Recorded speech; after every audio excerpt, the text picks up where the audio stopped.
positive game environment. Hope College, the MIAA, and the NCAA promote good sportsmanship by their student athletes, coaches, and you, the spectator. Profanity, racist or sexist comments, or other intimidating actions directed at student athletes, coaches, officials, sports information directors, or other fans is not permitted and will not be tolerated during today's game. As always, remind you to be loud, be proud, and be positive.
All right, ladies and gentlemen, welcome to September Football. My name is Matt Roblin.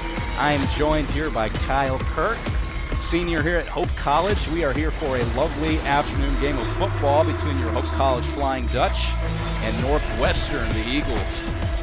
These two teams come in today off of two very different weeks.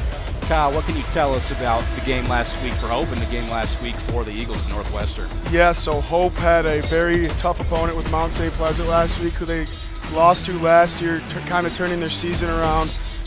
Luckily this year they bounced back and got the victory late in that game. For the other opposing team out of Northwestern, they had a very tough loss, losing 75-3 with an out-of-conference opponent.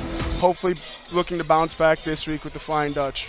Yeah, you said it absolutely right. Yeah, two teams coming in with very different headspaces. Hope, of course, they lost to Mount St. Joseph last year, and we were talking about this, Kyle, before we went on air. That was really a game last season for the Dutch that deflated them. It really hurt their season. This year, they came up with a huge win. It was an exciting game. Anybody who was with us last week knows we were on the edge of our seat. So exciting. Definitely. Such a great game.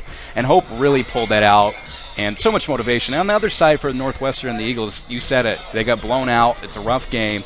They've had a bit of a weird season. They won one game against Concordia, Wisconsin, 26-10. In that game, they had the O, the D, the special teams were all looking good. Their other two games have been blowouts. So coming in today, their defense has quite the challenge. We're going to cut to the national anthem, but we will be back shortly.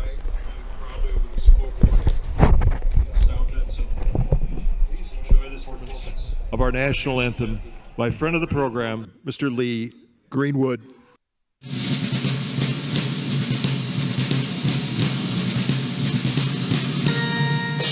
Oh, say can you see by the dawn's early light what so proudly we hailed at the twilight's last gleam, whose broad stars and bright stars through the perilous fight o'er the ramparts we watched.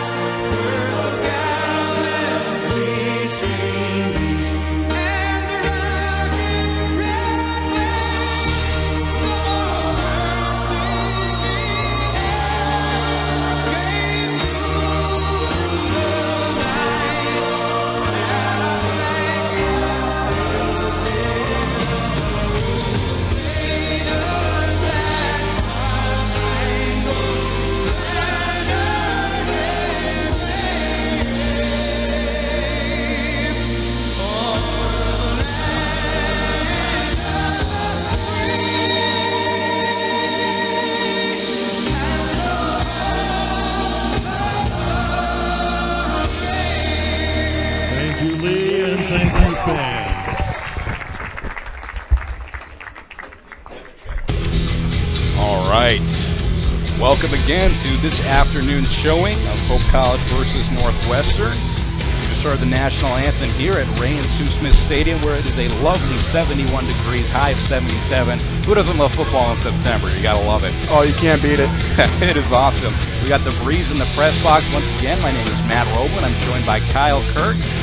Kyle, what are you excited about in today's game? What are you looking forward to? Any stats sticking out to you? Yeah, I'm really looking forward to Hope College offense go to work here. The opposing team, University of Northwestern, they allowed 45 points a game, so the Dutch are definitely going to try to capitalize in that area of the game. So I'm looking forward to see this veteran O-line go to work here. Yeah, absolutely. And we talk about the veteran offensive line for Hope, but on the other side, important to note, for I'm thinking about it last week, for Northwestern, they have a very young offensive line, especially on the left tackle. Kyle, what can you tell me about that offensive line? So their O-line there it has one senior who's the center. He's the only senior on the O-line. Then you got a left tackle freshman, left guard freshman, and the other two on the other side, we got a sophomore and a junior. So they're pretty inexperienced, but hopefully they can look to capitalize here with the Dutch.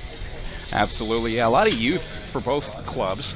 It's been well documented if you've been following Hope this year. A lot of young talent, a lot of potential, starting with the quarterback, of course, but then still without the roster, a lot of youth in there as well. Northwestern, similar team, a lot of youth, a lot of energy, especially on a unit like that offensive line. So this will be a big challenge against the Hope defense, which definitely capitalized on a lot of mistakes last week. Most definitely.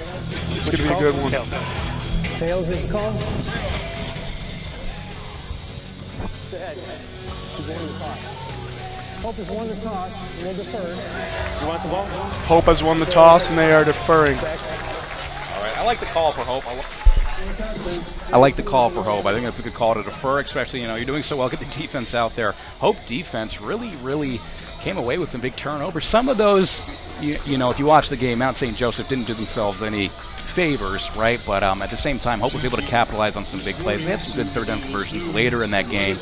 The first half, it looks like it was going to be a little bit of a rough one for the Dutch, but they were able to corral it late and looking for this Hope College defense to continue to improve so far this season. We've had a couple shooouts, high-scoring games. Yep, most Hope, definitely. man, you said it well. I think this is a chance for the Hope College D to really have a statement game here. Yep, I'm looking forward to it. The Northwestern only comes in averaging 13 points a game, like I said, so Hope should have a payday today on the defensive side of the ball. And it's important to note, this is the final game for both teams before they open up conference play. So, of course, this matchup between the Eagles and the Flying Dutch, not the most common of opponents, but we're looking forward to this game today. Both coaches, Matt Moore and Peter Stursma, both in their 7th season. Hope College here has deferred. They are going to kick it away to the Eagles, who will start off the game with the football. What can you tell us about our quarterback for the Eagles? The Eagles quarterback, number 11, Caden Cantrell. He's got quite the arm. He's looking to sling it today. He's not really a rusher. He's more of a step back and pass kind of guy, sit in the pocket kind of guy. His favorite wideout is Bo Burke, who's got 224 yards through 3 games, so look for him. Yeah, great analysis there, Kyle. We are happy to bring this game to you. Excited to get it started. Once again, thank you for joining us. Hope College Sports. And here to start off the game, we have the opening kickoff. Football in September at Ray and Sue Smith Stadium, and we are off. Return here for the Eagles. That's Luca Misuro. And he's going to go down. It looks about the 27, 26-yard line.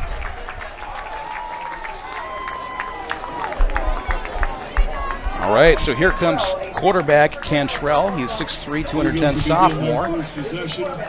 And he's going to come out for his first possession today. Of course, coming off of a frustrating game offensively where they only were able to score 3 points against University of Wisconsin, River Falls. Looking to bounce back here.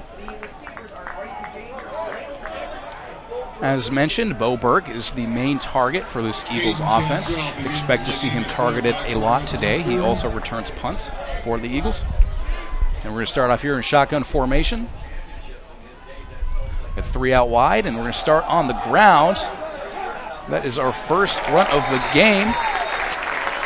That is going to go to Severt Klefsis, main rusher for the Eagles.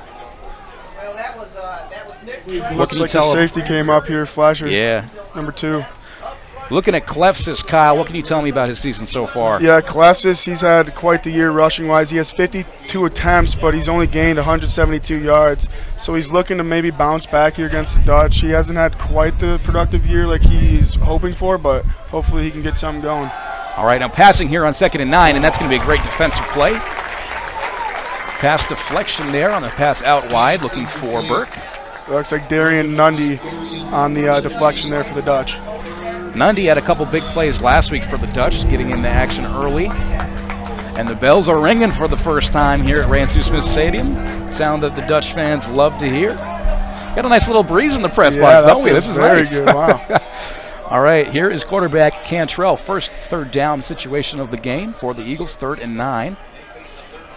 As you just mentioned, Klefs is not able to get a lot of yardage there. Unfortunately, that seems to be a recurring theme so far for the Eagles, struggling to get the run game going. You hate to be in a 3rd and 9, but here they are. Here's Cantrell. He's going to roll out wide. Look at his options. He's got pressure on him. He's going to go and run for this, and he's going to get close. It's going to be close. But I think he's brought down just short. Looks like they mark him just shy up. Yep, they're going to bring out the punting unit. So first drive, first 3 and out for the Hope College defense. You saw there Cantrell made a move around a lineman, but enough Dutch there to swarm him. The punter for UNW is number 28, Jacob Montesi. Back to receive for the Dutch is number 6, Tyrell Harris. And Harris 2 weeks ago had a 90-yard punt. What's going on? Wow. That's an interesting punt situation there, and that was almost came up here to us. Kyle had his arms out. He was ready to catch that one. So unfortunate punting situation there. Obviously, field position is so important in football, a game of inches, but Hope's got to feel great about starting out close to midfield on their first drive, Kyle. Most definitely. Looks like they're going to mark them right at the 50. And it is worth noting, Terrell Harris 2 weeks ago had a 90-yard punt return, longest ever in Hope College history. Boy, wasn't that special. Man, that was awesome. And you got to think for these special teams crew, they're watching their film. They don't want Terrell to get the ball if possible. Oh, yeah, that's probably what they were thinking when they kicked it out of bounds there. Look at that. There's our guy, Terrell. All right, and Terrell gaining about 4 or 5 yards there. And that is our first look at today, at Zach Trainer, the starting QB for the Dutch. We got an injury down for Northwestern here. Yeah, I think it was the guy who made the tackle on Huge thank you to Hope Athletic Tanker sponsor, Lighthouse Title Group. Lighthouse Title Group is based in Hate to see that so early in the game, and as you can see out here, the Eagles all taking a knee. Thankfully, looks like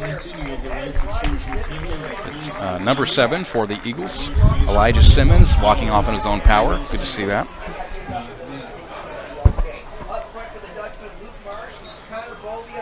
We're very thankful for our training staff, for both teams and everybody involved to make sure that our players stay healthy, and you never want to see injuries, of course, early in the season, but really anytime at all. So, but here we are, the 2nd down and 5. Once again, that was about a 5-yard reception to Terrell Harris. Looks like they're going to go trips right here. Bringing Terrell in motion. Play action. Trainer, and that's nicely designed play out to the tight end, and that's going to be a first down. We got a flag on the field. A little bit of laundry down. Yep. Looks like it's on the defense.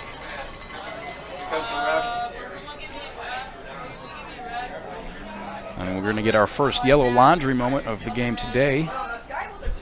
Sky Vanderkau with the reception for Hope.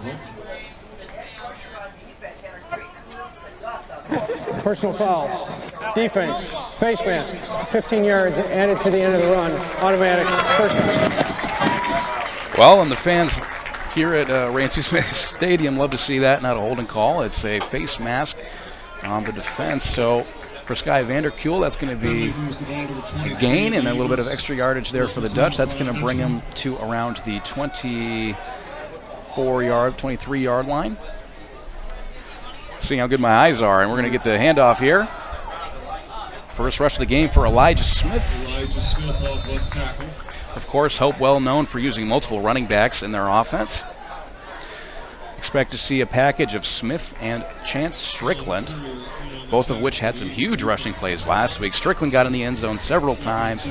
Smith also broke one loose late in the game, and man, that was an exciting run by Elijah Smith. Oh boy, was it. These two go to work. I mean, Chance Strickland's rushed 67 times for 311, and Elijah's rushed 39 for 282 yards. So they're just back to back to the wall, these two out of the backfield for Hope. Man, you love those stats. And here's Terrell Harris going out wide. He's got one blocker. He's going to be brought down, but that's a great rush to get him around the 6-7 yard line. And of course, man, if you can get Terrell Harris the ball, you get him the ball. Exactly, that's what I got to say is Terrell Harris is one of the biggest playmakers here for Hope, so might as well get him the ball if he's going to keep doing what he's doing. Absolutely. So far, everything going well so far for Hope College. Got the ball deep into the red zone. Last week, of course, we saw a lot of Chance Strickland down here. There was a couple possessions in the red zone where you saw Hope just go to Strickland back to back to back. You get the ball 3 or 4 times in a row, and they just keep pounding it to him. But it looks like we got Elijah Smith in the backfield right now. We've got Terrell Harris in motion. Play action. Here it goes to Terrell. Ooh, a little bit of a risky pass there from Trainer. Yeah, that was very risky, but luckily for the Hope Dutch, when they got that ball in quick and got it down to about the 2-3 yard line, it looks like here. But very risky pass, like you said. Yeah, Zach Trainer, he's such an exciting young quarterback. When you got a freshman who takes the reins for the program, you have to assume, right, there's going to be a little bit of room there for development and figuring things out. So you can't expect him to be Mr. Perfect right off the bat. I thought Trainer had a really good game last week. We've seen him the last 2 weeks he actually had interceptions early in the game and both of Hope's last games. And here we see the rush to Smith. Good swarming defense there. Yeah, set up about a 3rd and 3 here. But Trainer did a really good job, I thought, of bouncing back from an early turnover last game and really was composed down the stretch for the Dutch. Yeah, like you said, he's a freshman, so definitely Hope knows that he's going to take some time to develop, but he's been making a case for keeping that starting position. He's been looking good these past few weeks, so hopefully he can keep that up here today. Absolutely. So we got a 3rd and goal here for the Dutch. All right, we got Elijah Smith. We got 2 out wide. Showing run. They are going to run, and here's Elijah Smith. Ooh, it's going to be close. Yeah, that's a close one right there. Mark him just shy, it looks like. Yep, and we'll see what Hope does here. They have done quite well in those short yardage situations, and look who's coming in the game. Chance Strickland, look at that. They're going for it here on 4th and goal. They're bringing in the big bruiser, number 9. Absolutely, the big man. You don't want to get in his way when he's rumbling down there. Oh, yeah. And for Northwestern, you've seen the game film. You know where Hope is likely going here. Of course, they could play action, but you would assume in this position. Yeah, they got big 19. Yep. Adam Castle leading the way. It looks like they're going to get in. That is a touchdown for Hope College. First one of the game, and no surprise. Give it a chance, let them run behind the big fellas, push it in, and that is a good sign for the Dutch early. We're going to cut to a replay here.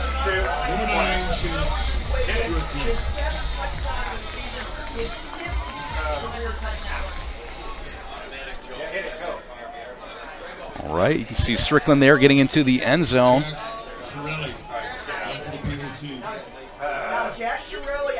Jack Shirelli here. And that is good. Kyle, take me through that running play. What'd you like to see there on that 4th down from the Dutch? I saw they brought the big bruisers in. You saw number 19, the junior Adam Castle, leading the way at the H-back position, making a big old hole for Chance Strickland there for the easy touchdown for the Flying Dutch. That was a great design by head coach Peter Sturzman, offensive coordinator for the Dutch. Yeah, well said. Adam Castle, junior from Zeeland East. Man, you love it when those guys can get in there and just throw a shoulder. Man, that's some good old-fashioned football right there from Sturzman and the guys. Most definitely. So at some point today, we'll have to get a stat check on how many touchdowns Chance Strickland is up to this year, because something tells me it's going to be a pretty nice number. Yeah, he's got 6 touchdowns, make it 7 after the one today, so he's having quite the year through the first few games here, and he's looking to keep it going today. I love it. Reminds me a little bit of Mike Allstott back with the Buccaneers back in the day when they would get in those short yardage situations. It's just old school football. You just run it to those guys, let the big guys run. And especially, Hope O-line has been doing really well so far this season. Trust those guys deserve a shout out, man. They've been working real hard. Oh, exactly. That's what you call the bread and butter for the Flying Dutch here. Absolutely. And here is the kickoff, and that is kicked nice and deep. It's going to be a fair catch there, and the Eagles will start with no return. A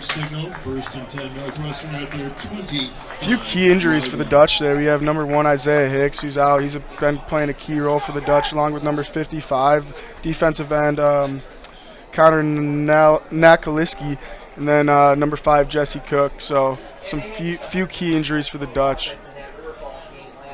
Yeah, good to point out there. Connor last week had some nice defensive plays on the line. Thankfully, this team has got some depth in all positions, so still looking good defensively here, even with those injuries. So this will be our second look at Cantrell and the offense for the Eagles. Of course, 3rd and out, last possession. They're going to run it. And here is Klefsis for a short gain.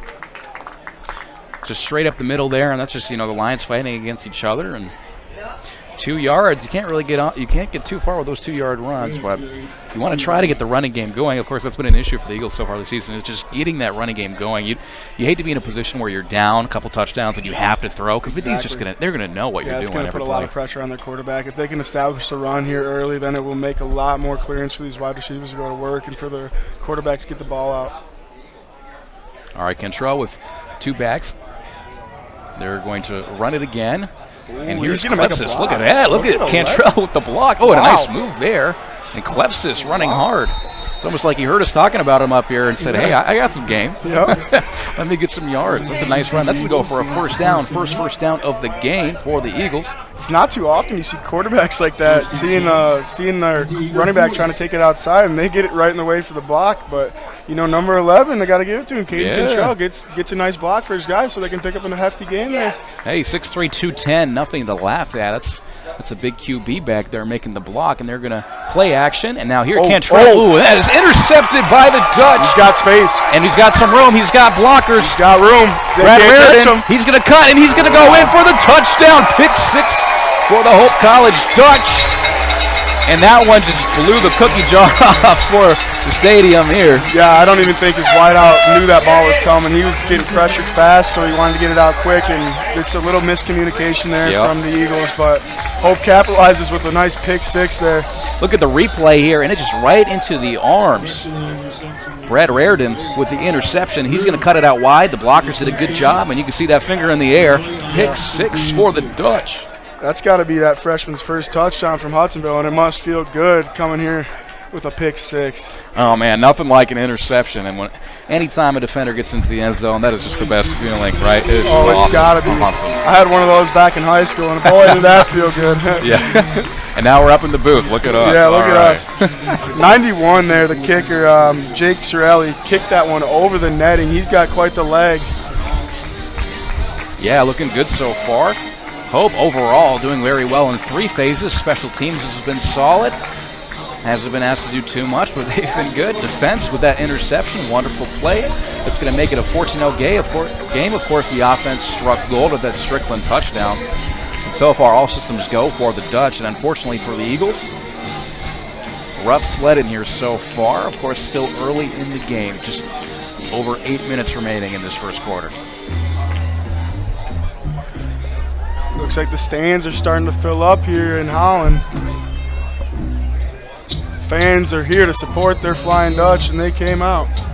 Oh, man, and you love the fan support. It's been great so far these games. Obviously, we love having you guys on the live stream, but if you get a chance to go to Ray and Sousa Stadium to watch a game in person, definitely recommend you do that as well. Here is the kickoff. Girelli boots it off deep, and we're going to see another. I don't know why number 6 would fair catch that. He had plenty of room. I don't know if he doesn't trust his blockers or what it was, but it looks like they're just going to take advantage of the 25-yard line. You don't want to test anything. Now Mazzaro with the fair catch, and you almost wonder if it's just a game of trying to minimize mistakes, at least not make it any harder on the offense. Flying Dutch special teams has been pretty good this year. Oh, yeah. Kickoff, kickoff and punt team, they've been covering the field well, not allowing for many breakout plays. Shout out to number 49, Colton Scurry, had a big play last week, and Luke Stewart as well coming down the field. All right, so here's Cantrell in our Northwestern St. Paul offense, and we're going to see it to Klepsis. Klepsis is going to get about 2-3 yards. Thank you to the 212 of you watching us. The Hope interior defensive line has been pretty solid this year. It's been 83 Otis Ackerman. He's been a big bruiser. I'm pretty sure he's got about 3, 4, 5 sacks this year, and he's just been special. I love watching Ackerman, man. Last week, whenever he would get in there, his reactions, his enthusiasm. Oh, yeah, his celebration, he loves it. Such 92, you an can't help but mention Caleb Parkberg, too. He's pretty good. He's got many tackle for losses this year, and is just a big bruiser stopping the run up front. Look at that. As we're speaking to existence there. Come on. Odie Ackerman right there with the stop. And man, you can see that Hope D line just starting to garner and gather more energy early in the season with some of these big plays. And you said it earlier, Kyle, and I think it's true. This game has the opportunity for this Hope D to really get some confidence. Exactly, yep. They have played some very fast-paced, impressive offensive teams. Not to say the Eagles aren't, of course, but they're coming off of quite a few shootouts here where the defensive line's been asked a lot. Oh, yeah, their defense gives up on average about 33 points a game, which matches their offense at 33. So they're pretty similar on both sides of the ball, but this can definitely be a statement game for this defense and get them going for the start of conference play next week. Play action pass and a quick throw there, and just swarmed by the Hope College defense. And we are going to see the punt unit coming out here. They just can't get much going. It looks to be starting off. Hope's defense has been flying the ball, looking good out the gates. Yep, making it hard for the Eagles. Obviously, you don't want to, you're just coming off of an interception last drive, right? You don't want to create another mistake. Most definitely. But at the same time, Hope gets the ball back, possibly in good field position here. At some point, you get forced to play more aggressively on offense. And this Hope D, man, they are ready for turnovers. They were all over last week. We already saw pick 6 today. We'll see if Terrell Harris is able to watch field out for this Terrell. They're going to try to kick it away from him. It's going to be short of him. It's going to roll back. He's going to He's going to pick it up. Here we go. Here's Terrell Harris. He thought about it. He's got a block. He's got some room out wide. He's got a lot of defenders around him, but he's going to pick up some solid yardage, get around the 45. Yep, that's making something out of nothing. I mean, that ball looked like it was going to roll back a few more yards, and most punt returners tell their guys to get away from that ball. That's what you call fire, but Terrell took it in his own hands and picked up a few for the Dutch, getting about 5 or 6 after the return. Yeah, and you could tell he was watching that ball. He wants to get it, of course. If he's got a shot, he's going to take it. All right. Definitely. Hope College offense huddling up, and out comes quarterback Zach Trainer and the crew. Looks like Chance Strickland's going to be the back here. Yeah, and really such a luxury to have 2 running backs that can just, really wear down a defense throughout the game. Hope's going to have, they got 4 out wide. Strickland's in the background. Play action, deep throw here, and oof. Just over the reach. Looks like a flag comes in late. They might got the defense for pass interference. Number 0 on the D doesn't like it, but looks like they threw that just late. I mean, it looks to be on the defense. I wouldn't see what the offense would do there, but it should be a flag for Northwestern here. Yep, that is Edward Dyer, sophomore from Florida for the Eagles. Look like he's going to pick up a flag here, but we'll see as the referees congregate what the call is on the field.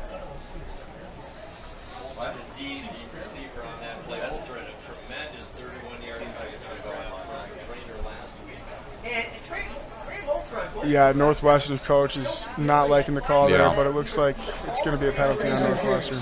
Defense, number 0, 15 yards from the previous. I don't know. Those are always hard to tell. What'd you see there? I mean, it looked like a deep ball, in my opinion, that was just out of reach. That was maybe uncatchable, but I don't like to go against what the refs see out there. They're the professionals. They know it best. So.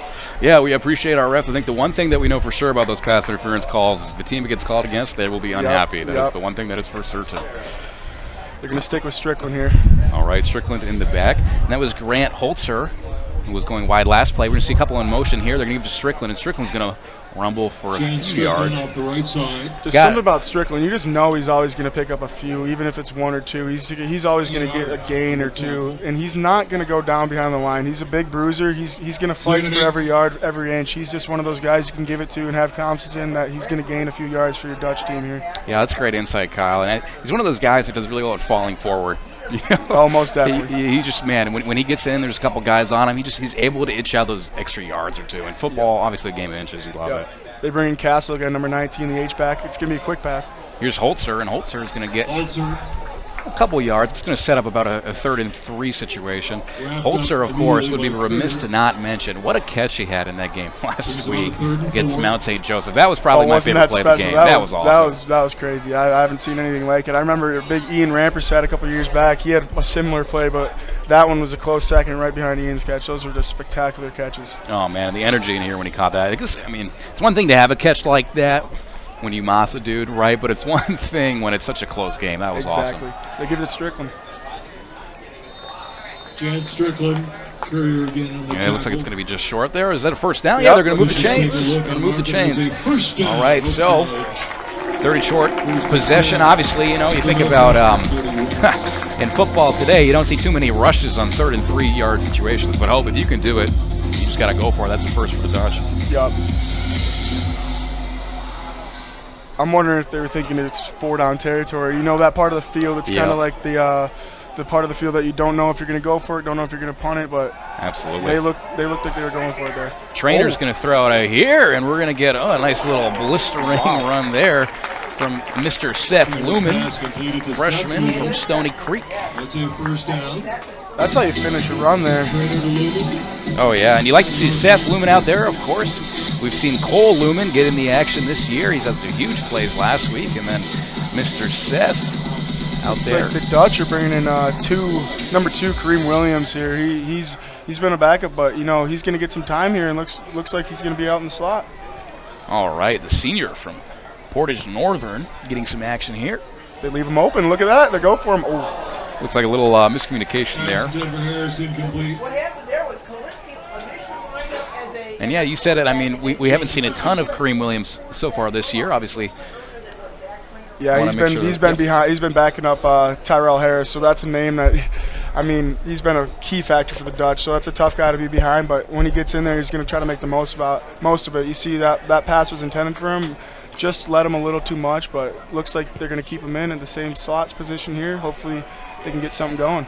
Yeah, absolutely. And so important to build that rapport with your receiver, especially earlier in the season. Here's Strickland. Strickland's going to rumble forward, and as he does so well, just picking up those yards. Always falling forward. He's just a grinder. You love giving him the ball. Looks like they're going to try to hurry up here. Hope is try to catch the Eagles off guard. They can't get their sub off the field. Oh, yeah. And they're going to catch him lacking a bit here. They're going to go back to Strickland and just run it straight up the middle. So, got enough? Yeah, decent defense there, but it looks like that is going to be another first down. Yes, it will. Smart play there from the offense. Got to give a shout out, of course, to Dave Lidgard, 85 grad, the running back coach for Hope College. He's done great work with these guys. I mean, you think about the guys that they've had in there, whether it's Kanye Houston, Strickland, Elijah Smith, just so many awesome running backs. Oh, amazing. Yep, definitely well key coached. Position for the Hope Dutch. They have great running backs, and they always love to run the ball because that's what they're made of. This Hope team, they're just bruisers up front because they trust that O-line. They give it to 25, Elijah Smith there.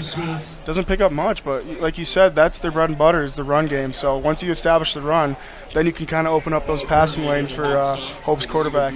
Absolutely. I mean, what a luxury for Zach Trainer, right? As a freshman QB, you don't.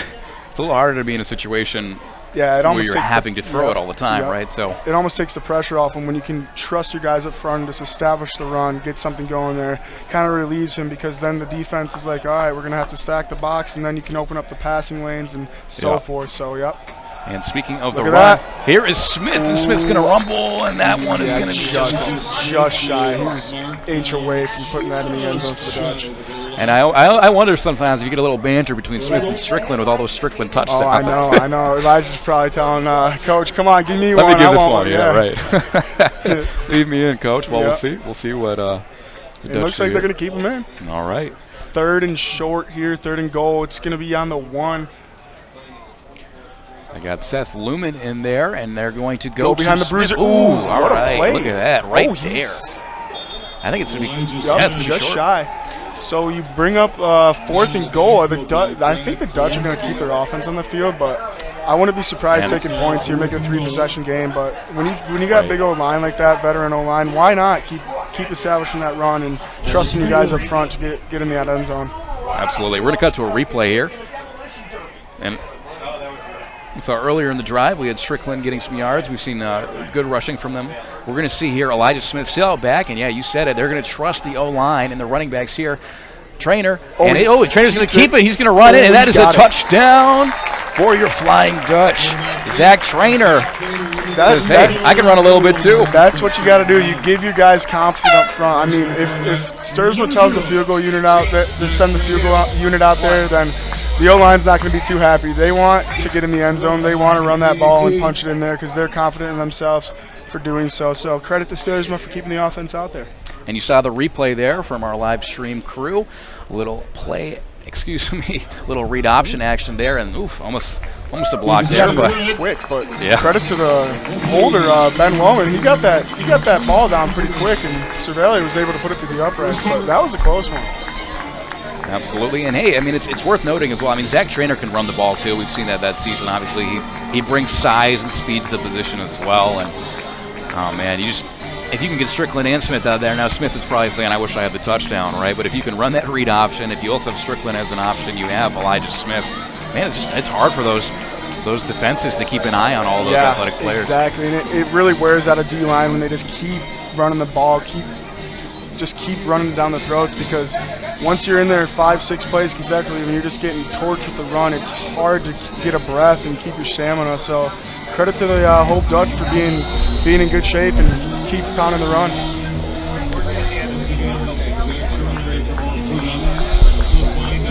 Let's see if Northwestern looks to switch it up and return one here. They got to get something going for their offense. So I wouldn't be surprised if they try to take one out here. He's had plenty of room, but we'll see.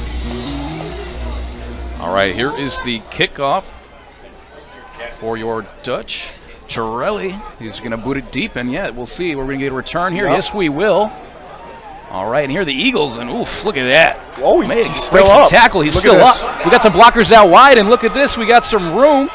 Kicker's going to make the tackle. He's going to get past midfield, though. I mean, look at makes the tackle. He's all juiced up. Look at him. He's probably his first tackle of the year, but wow. What a return there. Yeah, of course, the story there. That's a great return from Luke Malmazzaro. But also for the Dutch, Chiarelli. See, plays like that, that's just something you, like, if you're down 21-0, why not take it out? Get something going for your offense. Give yourself a little confidence because, I mean, it's probably demoralizing going out there backed up every drive. You need something for your offense to look forward to. And just look at this. They're on the Hope's 46 here, and they're looking to drive down the field. It's their best field position of the day, so hopefully they can capitalize for the Eagles. Absolutely. Great special teams work there. Of course, the Eagles, as you said, trying to find anything they can to just turn the tide here with this momentum. So here we'll see Cantrell, and he's going to play action. He's going to go deep, and they're going to go right for it, and that pass is caught. Nice adjustment. What a play from number 80 there. He's pumped up. I would be too. That was a great catch. And that is Hammond. And they're hurrying to the line. They want to keep going quick. Push the pace. I like this from the Eagles. I like this urgency they're playing with. Yep. About 30 seconds remain in the first, so they're going to try to get it in before that quarter ends. Possibility for a huge play here. That was a really nice adjustment by Hammond, and now we're going to see Cantrell. Cantrell this time is going to run, and here's Clefsis, and he's going to try and get a couple yards, but that Hope D is ready for him. There comes late laundry again. Yeah. I think it's going to be a face mask on the Dutch. That's all I could see there. Yep. And this would be... It would bring them half the distance to the goal, I believe. So it would mark them about the 3 or 4 if it's on the Dutch. Yeah, we'll see what the call is here on the field. I would guess face mask. That's all I could think of, but we'll see.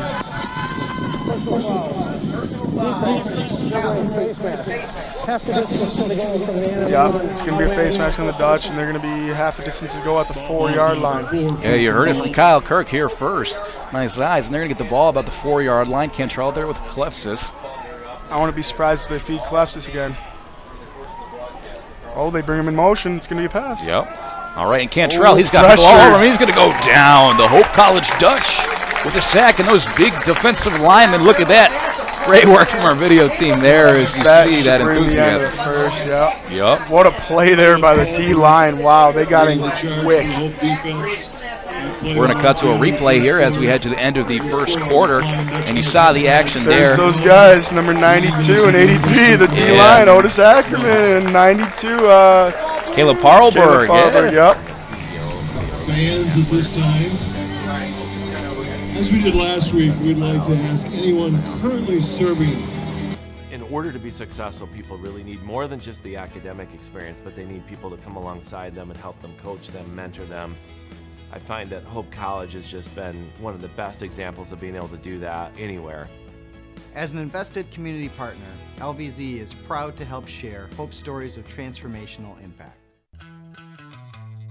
It's no secret. The best way to learn about Hope College is to spend time on our campus. The Hope admissions team invites you to a personalized visit experience you won't forget. Located in downtown Holland, Michigan, our historic campus is close to shopping and dining and just 10 minutes from Lake Michigan. We invite you to check out our campus tour options or sign up for an online tour with the Hope admissions office. There's never been a better time to see Hope College. Visit us at hope.edu/admissions. All right, and welcome back. We just witnessed a fun first quarter here at Ray and Sue Smith Stadium. The score is 21-0 for the Hope College Dutch. Currently, the Eagles of Northwestern have the ball deep in Hope territory. However, we just saw a sack from the Dutch. Ackerman and Carlberg got in there, and we've seen that before. You were saying, man, Ackerman, Carlberg, those defensive linemen have caused some good pressure these last couple games. Most definitely. They've been all over the place, and they're just a key factor for the Dutch here. All right, so that's going to set us up with a 2nd and 11. Of course, it's a 2nd and goal situation. They've got 11 yards to go. Here's Cantrell, and he's going to do a design quarterback run, and that's going to be a short gain there. That'll set up a challenging 3rd down situation for the Eagles. Yep. I think for the Eagles, you got to be thinking it's 4-down territory. I mean, down 21-0, you got to get 7 here. I mean, 3 does you no good. It's still going to be a 3-possession game. So I mean, if you get in for 7, it's going to be a lot better, or it's going to be a lot better chance of coming back for the Eagles. So 3rd and goal here. Let's see what happens.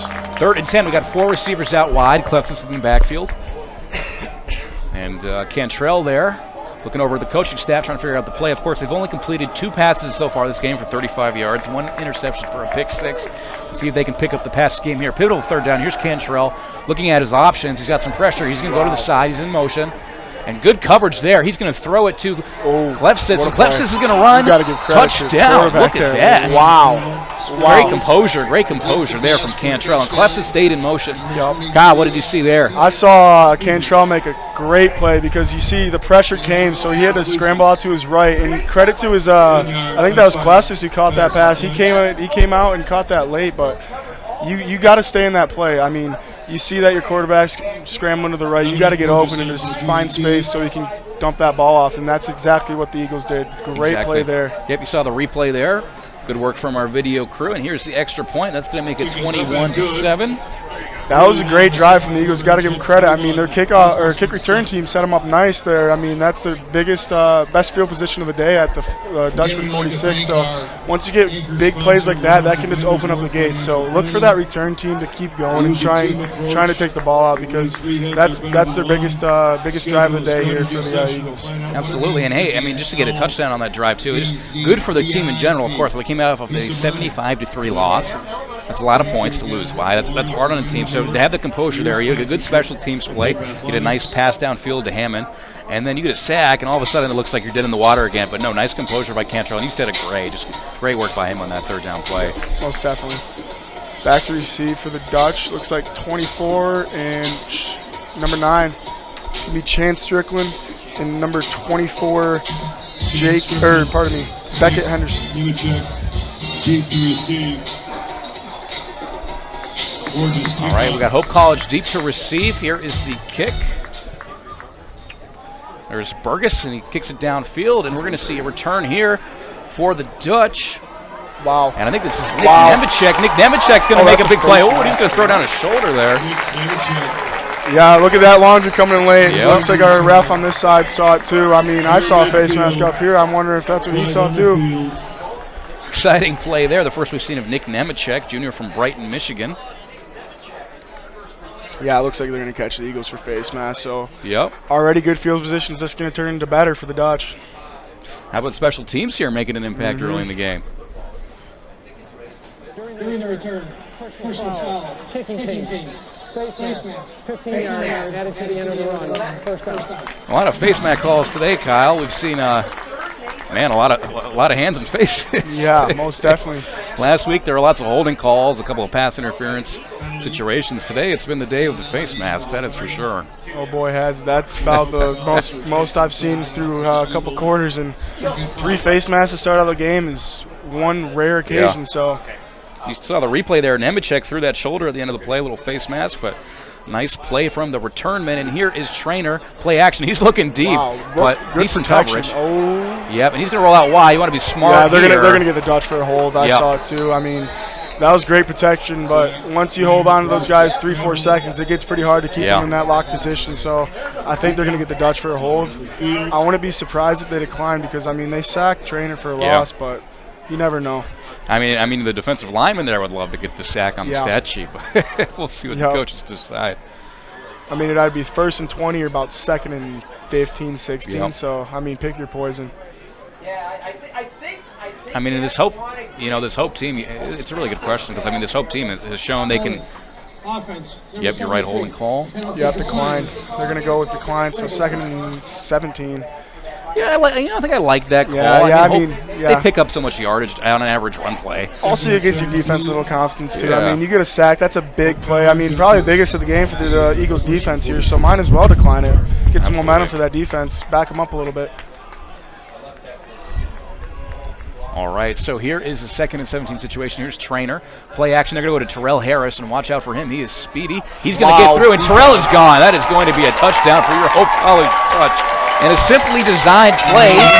They go out to Terrell wide. He gets a couple blocks, and it's just his speed there. He takes off. Touchdown, Dutch. That'll get us to 27-7. How about that play, Kyle? Wow, wasn't that special? I mean, once you get that guy in space, it's pretty hard to get him down. So they're gonna probably keep going to him if they can't. If you can't break it, why not keep going to it? I mean, that's a special guy right there, Terrell Harris. And look at that replay. You see several Eagle defenders just looking out at man. When Terrell gets an open space, you do not want to be running after that man. Oh, low snap, but they get the hold off. Oh, it might. Yep, it's going to be no good. That's no good, eh? Yeah, no good. It was a low snap, a little trouble getting the ball held down there, so a little miscommunication between the special teams unit there, but no biggie. I mean, 27-7, so you look to capitalize in those moments, but hopefully it's not going to bite the Dutch later in the game.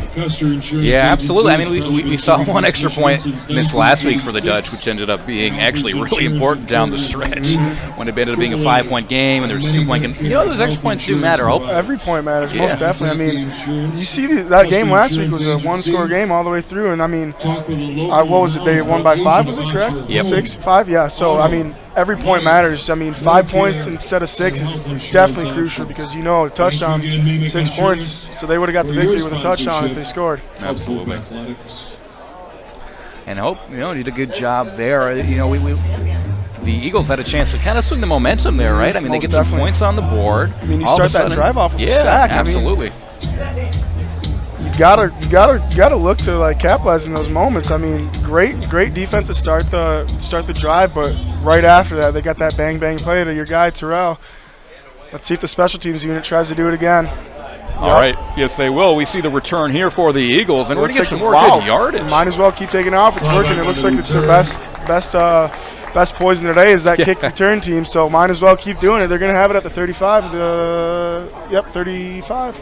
That is Luke Malamazuro, defensive back there, and that's 2 straight good returns for him.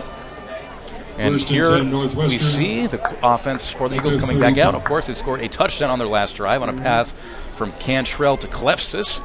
And let's see if they can keep some of that offensive momentum going here. Of course, the Hope D would love to produce another 3 and out. They've done a couple of those so far today already.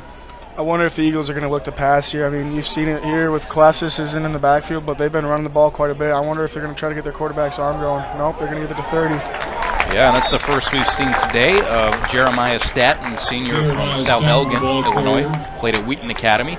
And there he's going to, I think it's going to be about no gain. He's going to lose 2 yards, actually. To the TFL. That looks good on the stat sheet for the Hope College D.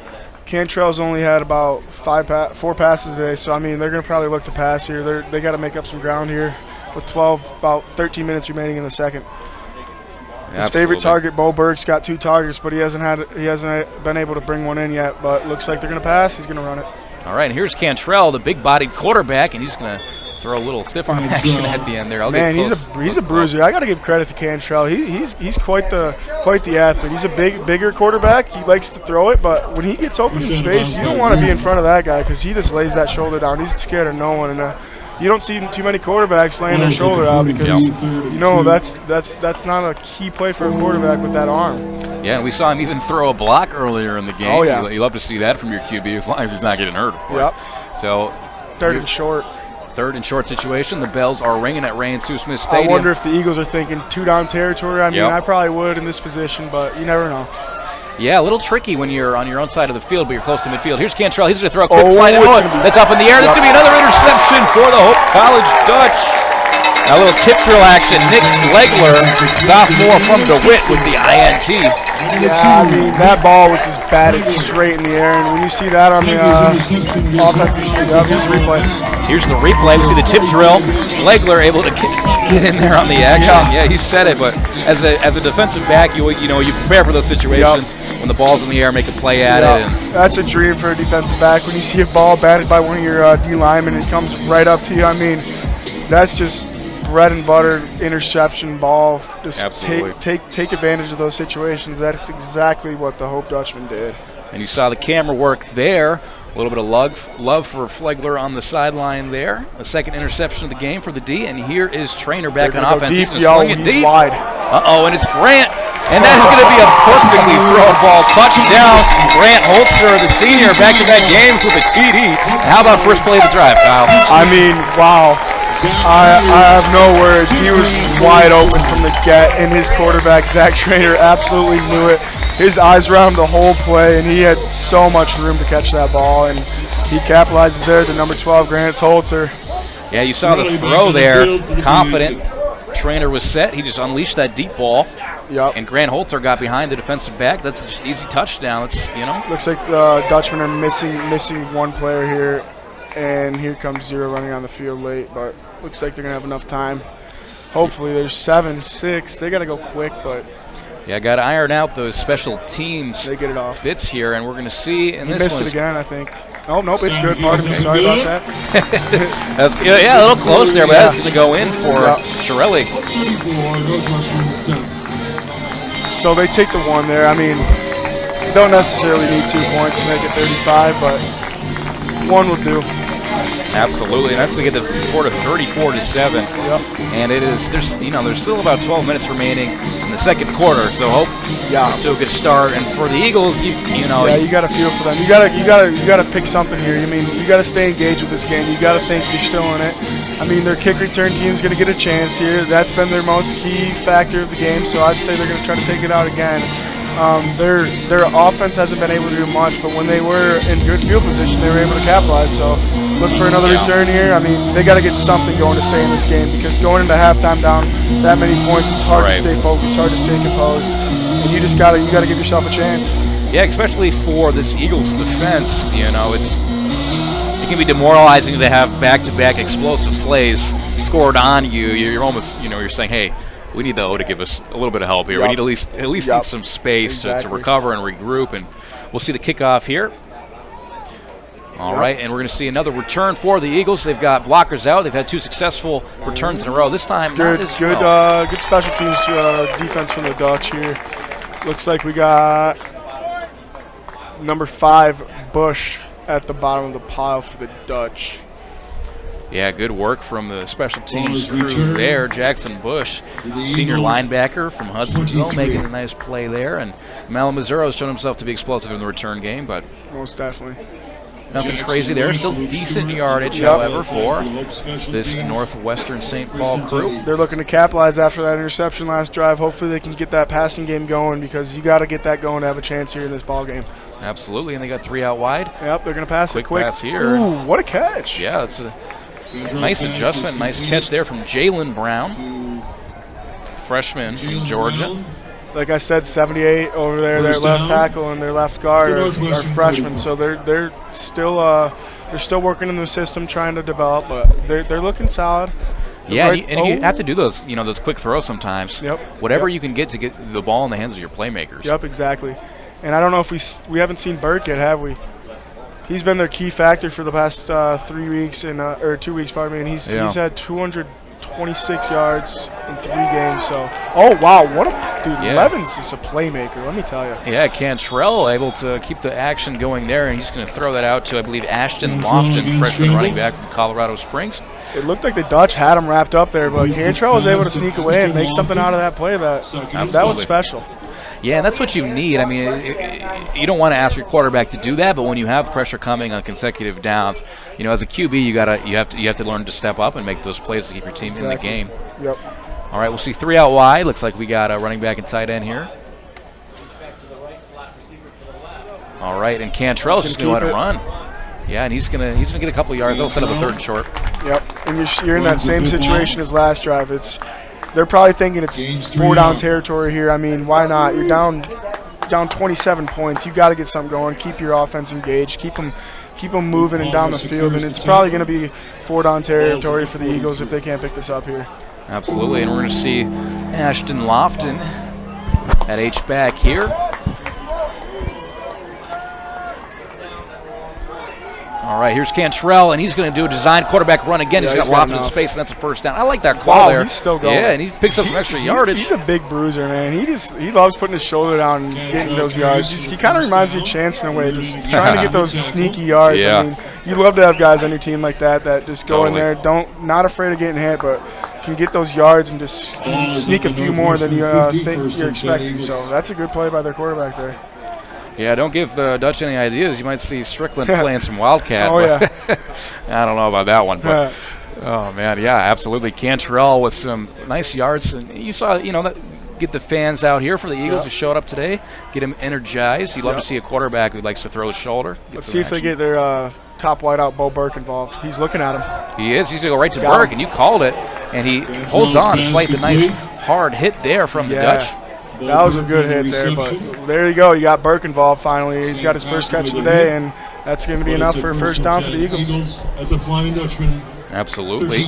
I want to be surprised if they stick to that pass. I mean, it's working right now. Those quick slants, those quick outs. I mean, keep doing them if they're working. It's going to be a few yards every time. Yeah, you see Bo Burke out there lined up in the slot. All right, and here is Cantrell. We're going to go play action again, and this is just a quick, nicely designed play. You like that's a really nice call. That's going to be another first down. Thrown out of bounds there at the end, but that's going to be a catch for. Opposite of the Dutch. I mean, looks like the Eagles are trying to develop their pass because their run has been working too much. So if this is working, it can open up their run a little bit more, and hopefully that can really get them involved in this game and keep it close. But I mean, this is looking for a good drive out of the Eagles. I mean, this has been probably their best. They've traveled pretty far down the field, and they're looking to capitalize. And for Hope, you want to see if you can slow down this offense. But sometimes with those little dip and dunk short pass offenses, it is going to take longer. We see the pressure coming in, and it's almost another interception from the Dutch. You got hit by big Odie Ackerman. I mean, look at the pressure coming in. I mean, when you got a big guy coming at you full head of steam, it's pretty hard not to be scared and get the ball off. But yeah, Brady Howe there diving for the interception, I believe. I mean, you talked about it earlier. Every point matters. See, they're up 27 at the moment, and if they just need points. I mean, 3 would even be fine here for the Eagles because that puts them down 24, which would be 3 possessions. If they had that point earlier, they couldn't take 3 and make it 3 possessions rather than 25 points. It would be. All right, here's Lofton. Lofton's going to catch the quick screen pass. And this offensive play calling is working pretty well with these quick passes, getting people out in space, get the ball to your playmakers. And that seems like what the Eagles are going to go to. I mean, these quick outs, these quick hitters are what's working for them right now. Their run hasn't been able to develop, so they're just going to keep doing these, and then hopefully it can open up a couple holes. Yeah, the only downside to this is if you don't get any explosive plays, so you're going to have these very long, extended drives, and at some point you run out of possessions. But obviously it's so hard to game plan if you're down. It's nice for their defense, I guess. It gives them a little bit of a breather finally for the Eagles over there on the sideline. Absolutely. So here is Cantrell. We still got Lofton in the back. He's been at running back this whole drive. Here's Cantrell assessing his options. Here comes the pressure. And here comes the pressure, and we're going to see the committee. Those big fellas. Look at that. Looks like number 90, I believe that is. Yeah, it looked like Zach Carlson got in there as well. Got to give credit to Carter Strong. Looks like he was up in there too with that sack. Big play for the Dutch. 2nd and 16. And the Dutch sacking by committee. I feel like I see this every time. That every time you get a lineman on the QB, it seems to be 2 or 3 guys. Yeah, exactly. Coalescing at the same time. So we're going to see a 2nd and 16. First real big setback for the Eagles on this drive. Here's Cantrell. And he's looking at the running back. He's going to flip it around. Nice little design to Burke. But he's going to be brought down short. Nice play recognition there from the defense. Yeah, that looked like a design screen pass, but it didn't end up working out. The pressure was coming hot, so we had to get it off quick, and the DBs were all over that play. Great play by the defense of the Dutch. Yeah, Jackson Bush got in there. Zach Little set up a 3rd and 17. The bells are ringing again at Ransu Smith Stadium. They're probably looking to pick up at least 5-6 here, get them in field goal range, make it a 3-possession game, but you never know. They might take a deep shot at the end zone. Absolutely. You want to be careful not to make a mistake, but hey, when you're down this much, you got to get points. You just can't have negative yards here. All right, here is Cantrell. He's got 3 out on one side. Oh, pressure coming from the back. He's going to step up, get it off. Throw it, and wow, look at that. Almost caught, but that's going to be an incompletion. No flags on the field. Bo Burke almost made, excuse me, that's not Bo Burke there. Almost a diving catch there on the play. But they're going to send out their field goal unit. Yeah, and we'll see Dominic Burgess. We're going to get him set up with a longer field goal attempt here. See, like you said earlier, those points matter because you see here, if they're able to capitalize and get 3 here, it's a 3-possession game rather than a 4. So absolutely, you got to be able to get those points. All right, here is Burgess, and he's going to shake that one off a little bit to the left. He didn't get a clean hit on it. It looks like he got laces there. He wasn't able to get a good hold down. Dutch were coming in hot, and it was just kicked a little off to the right. So, I mean, good drive for the Eagles, but sadly they weren't able to capitalize. I mean, once you get that momentum going for your offense, it kind of keep them composed and in the game. But you're definitely looking for points there. The defense got to get a stop to keep these Eagles in the game going into halftime. Yeah, you said they would have loved to get points out of the drive. Northwestern would, but Hope instead will take the ball around the 23-yard line, and we will see Zach Trainer and crew back out. All right, we'll see if we get some designed run plays here. No, with play action to Strickland. They're going to give it out to Terrell Harris. And Harris brought down there. Yeah, nice tackle there from Trainer to Harris. defensive back Crew from the Eagles. I believe I that like was how they've number got 3, Nikita Ellington, six. the DB freshman out of Georgia. I love them getting Terrell Harris involved in this game. However, you know, even though you see you're up 28, one of your playmakers in routine. Obviously, conference play starts up next week. You want to build that rapport still with your Get young some quarterback. momentum definitely up. You got to get those passes out so Zach Trainer can kind of get those speed bumps and humps out of the way, because once you get that passing game going into conference play, this could be a scary offensive team. Looks like he's going to get it to Terrell. And look at that play, nicely designed, rolling out to his right. Trainer is going to put it right in the bread basket for Terrell Harris. And how about that, 2 passing plays to start off the drive. Keeping it aggressive.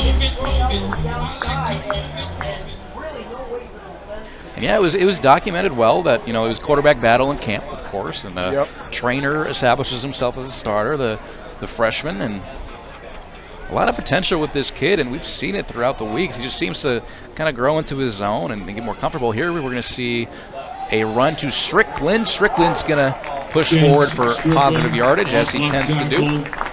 In the Northwestern territory. And that'll push us across midfield. Eagle 49. 2nd and 3. For the Dutch here, they're probably looking to drain the clock going into half, just take their time on this drive, probably trying to get the ball closer to the end zone and just take as much time off the clock with some points as possible going into half. For the Eagles on the other side of the ball, they're looking for a turnover, forced fumble somehow, interception of anyhow, trying to get the ball back for their offense for a chance to get some points. Here's they're Trainer. going deep. Yeah, Trainer's going to go deep, and that's going to be too far. Outstretched over the receiver. That was Travis Myers, sophomore from Forest Hills Northern. Intended for Travis Myers. And yeah, I mean, Hope really, still playing aggressive, still keeping this defense honest. They're not just going to run it every single play, right? They're going to keep a dynamic offense running so far. I mean, it's still second quarter action here. I don't know if I necessarily like the play call there with the pass. I mean, you want to get your offense going with the deep ball. Oh, they're going to pass again. Yep, and they're going to. They got him. And that is complete there. Here breaks is one. Grant Holtzer, and he's going to get past one defender and get some positive yardage. Grant Holtzer. I mean, like you said, you want to get your quarterback comfortable with the passing game, but at the same time, you still want to drain that clock out and try to get as much time with the clock going into halftime. But picking up a first there, you're going to be able to take your time here and drain the clock. All right, and Hope taking their time here. Elijah Smith in the backfield. You also got the H-back Adam Castle in here on the left side. They're going to hand it off. Here's Smith and Castle with the man out in block, and he's going to get some positive yardage there. Castle, love to get that man out there, man. He's such a great lead blocker. Oh, yeah, he is. That's a great play there for the Dutch, picking up 9. They can still kind of take their time here. Just be sturdy with the run and just keep giving it to the guys and trusting the guys up front.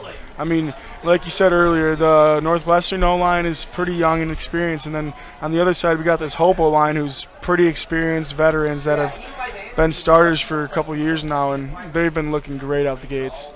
Now Lumen in at H-back. We're going to see Smith going to take it. And, yeah, nice defensive awareness there. They were right there for Smith. Brought down by you got 2 defenders there.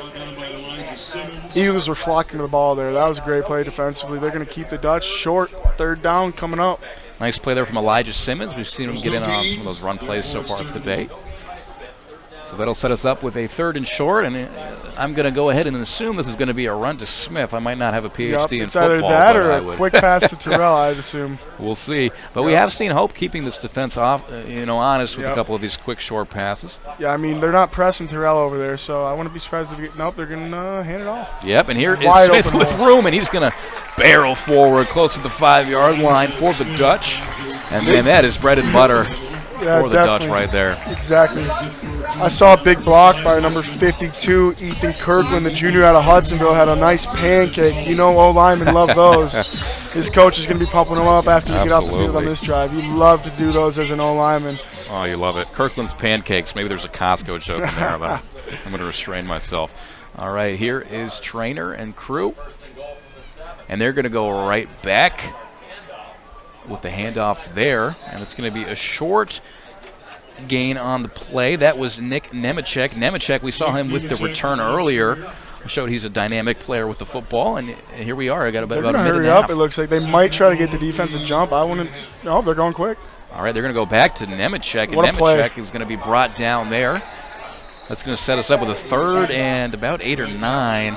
Good play from number 17. That would be Colin Courier for Northwestern there. Great sportsmanship as well. You see him helping him up after the tackle. Absolutely. You love to see it.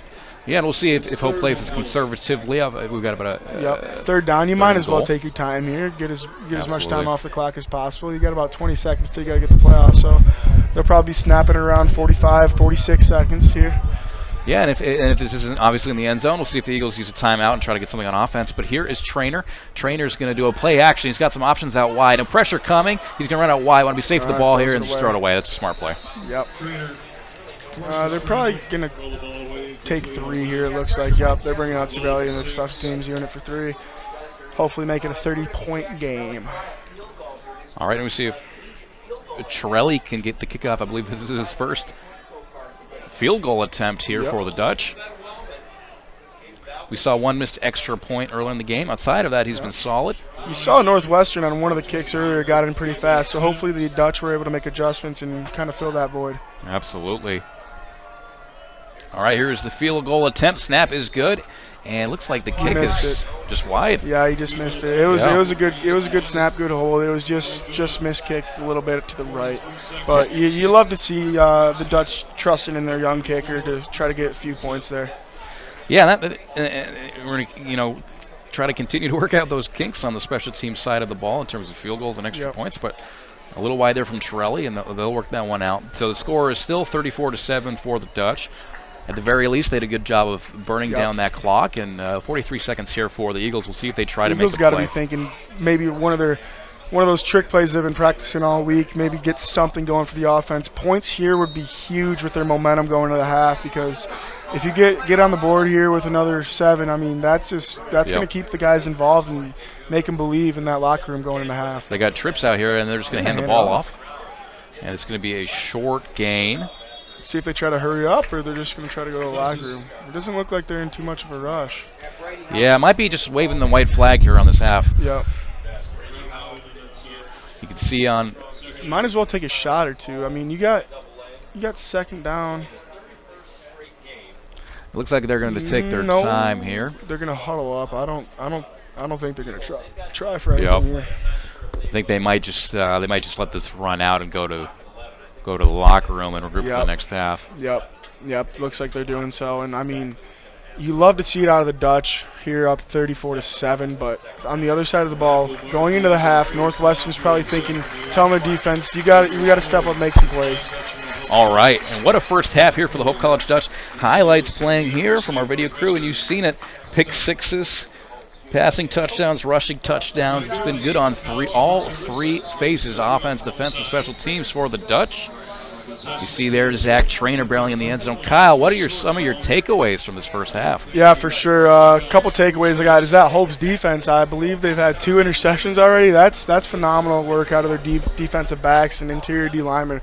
I mean, when you bring pressure like that out of the 2 up front, it's kind of hard for an offense to just be comfortable with the passing game.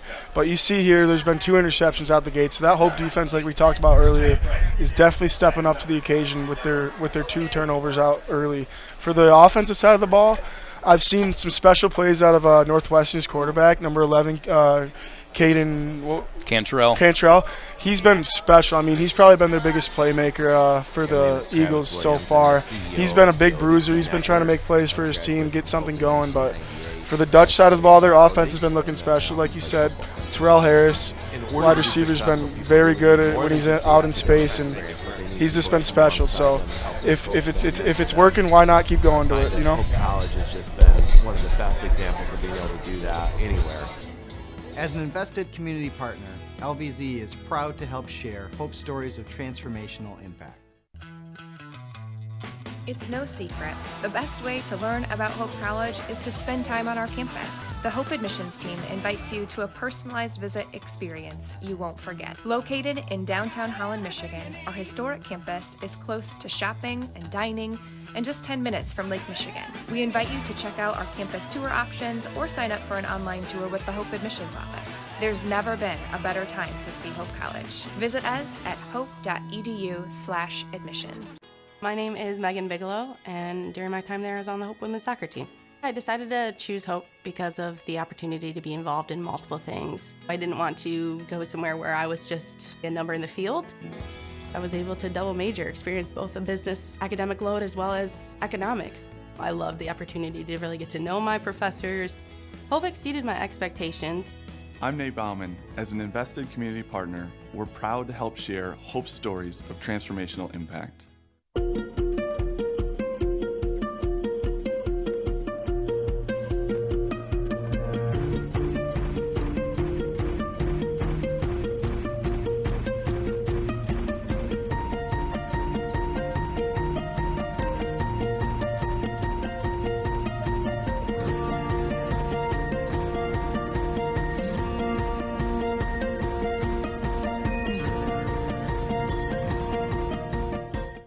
My name's Emma Duttmers, and I'm a communications major, and then I'm minoring in environmental studies. I play soccer. The first soccer game of my junior year, I tore my ACL. Our athletic trainer, Annie, was there for me right when it happened, and she was there for me literally every step of the way. That was definitely a huge growing opportunity for me, and it was really hard, but it really pushed me to be a leader with more of my voice because I couldn't lead by example on the field. It definitely made me take a step back and realize how much there is to be grateful for. As an invested community partner, LVZ is proud to share Hope stories of transformational impact.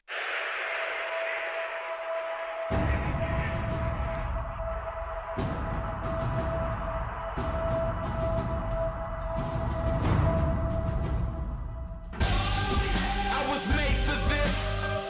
Yeah, yeah. I was made for this. I was made for this. I was made for this. Yeah, yeah. The River Place in downtown Holland redefines active senior living.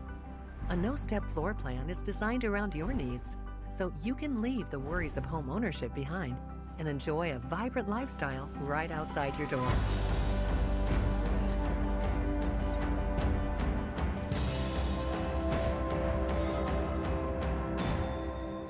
Make the River Place your home. Visit resthaven.org/riverplace to reserve yours today.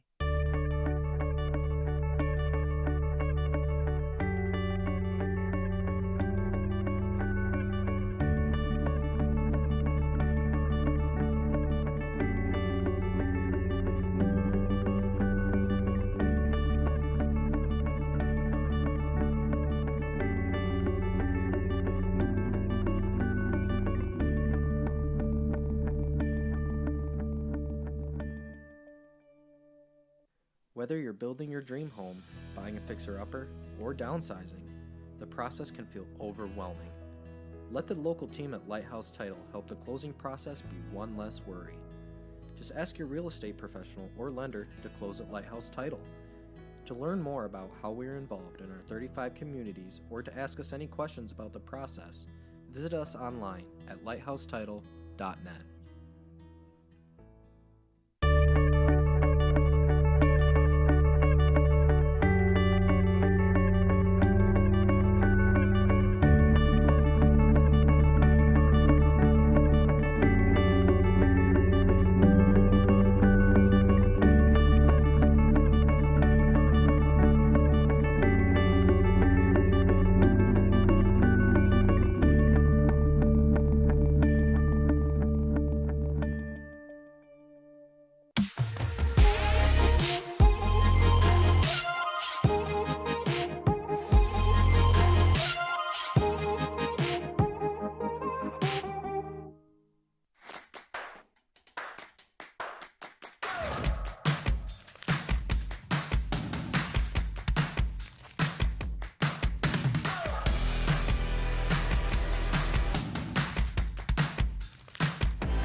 There is a school whose namesake is not a founder, not a historical figure, not a state, city, or physical landmark.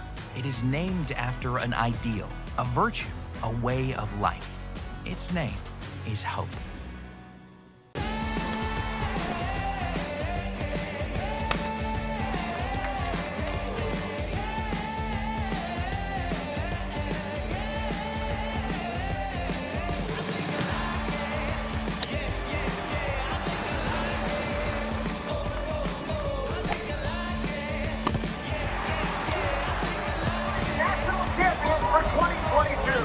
The Custer Insurance Agency is a proud sponsor of Hope Athletics.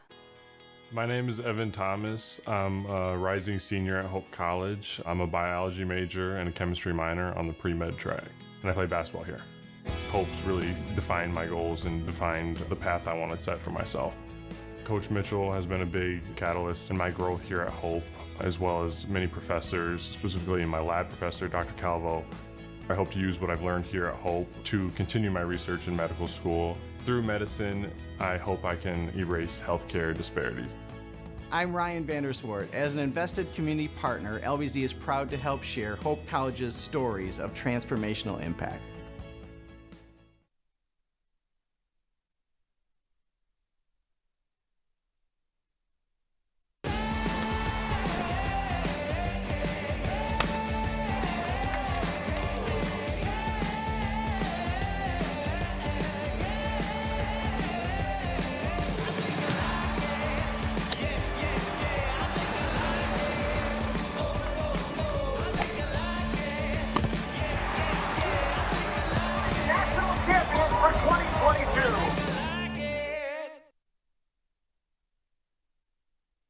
Yeah, my name is Travis Williams. I'm the CEO of the ODC Network.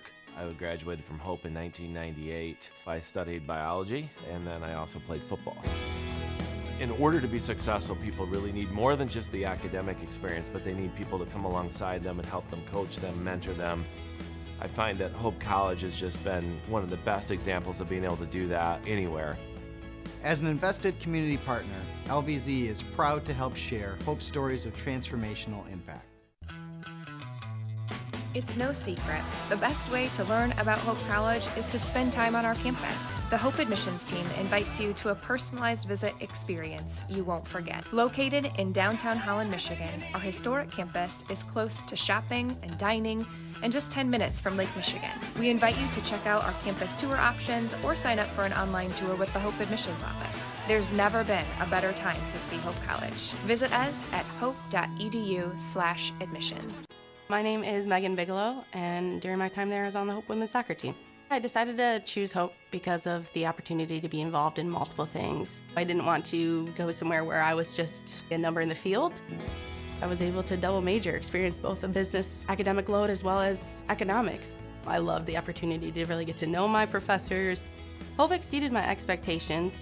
I'm Nate Bauman. As an invested community partner, we're proud to help share Hope stories of transformational impact.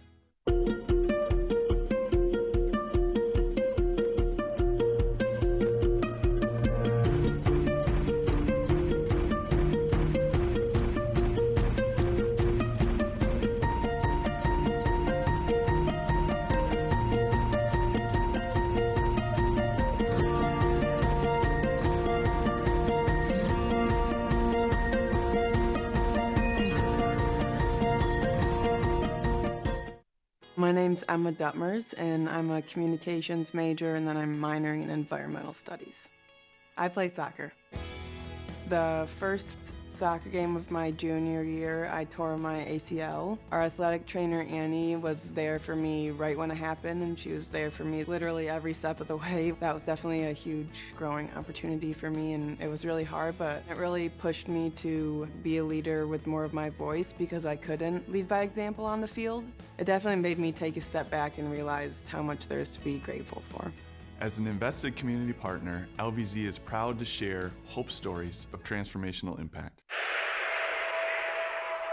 I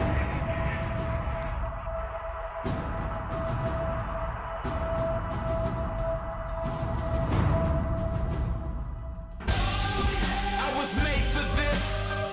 Yeah, yeah. was made for this. I was made for this.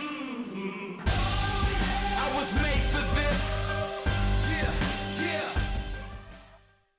The River Place in downtown Holland redefines active senior living. A no-step floor plan is designed around your needs, so you can leave the worries of home ownership behind and enjoy a vibrant lifestyle right outside your door.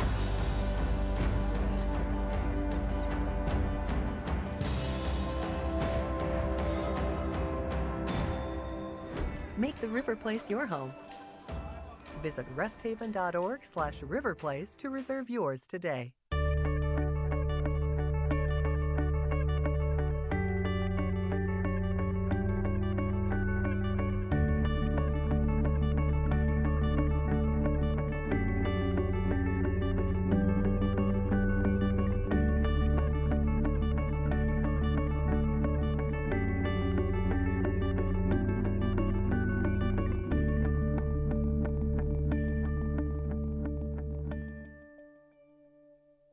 Whether you're building your dream home, buying a fixer-upper, or downsizing, the process can feel overwhelming. Let the local team at Lighthouse Title help the closing process be one less worry. Just ask your real estate professional or lender to close at Lighthouse Title. To learn more about how we are involved in our 35 communities or to ask us any questions about the process, visit us online at lighthousetitle.net.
There is a school whose namesake is not a founder, not a historical figure, not a state, city, or physical landmark.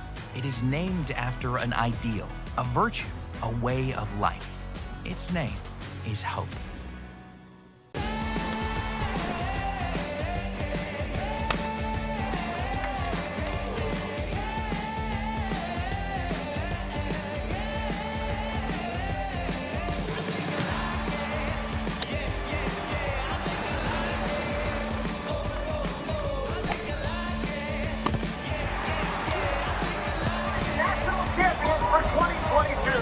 The Custer Insurance Agency is a proud sponsor of Hope Athletics.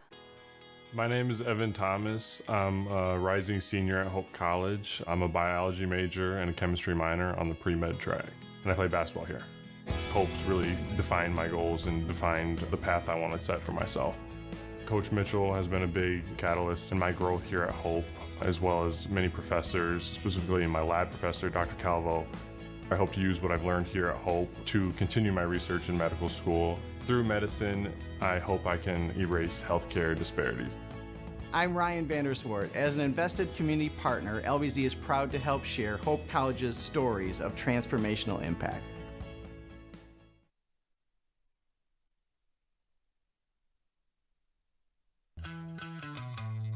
It's no secret. The best way to learn about Hope College is to spend time on our campus. The Hope admissions team invites you to a personalized visit experience you won't forget. Located in downtown Holland, Michigan, our historic campus is close to shopping and dining and just 10 minutes from Lake Michigan. We invite you to check out our campus tour options or sign up for an online tour with the Hope admissions office. There's never been a better time to see Hope College. Visit us at hope.edu/admissions. My name is Megan Bigelow, and during my time there, I was on the Hope women's soccer team. I decided to choose Hope because of the opportunity to be involved in multiple things. I didn't want to go somewhere where I was just a number in the field. I was able to double major, experience both a business academic load as well as economics. I loved the opportunity to really get to know my professors. Hope exceeded my expectations. I'm Nate Bauman. As an invested community partner, we're proud to help share Hope's stories of transformational impact.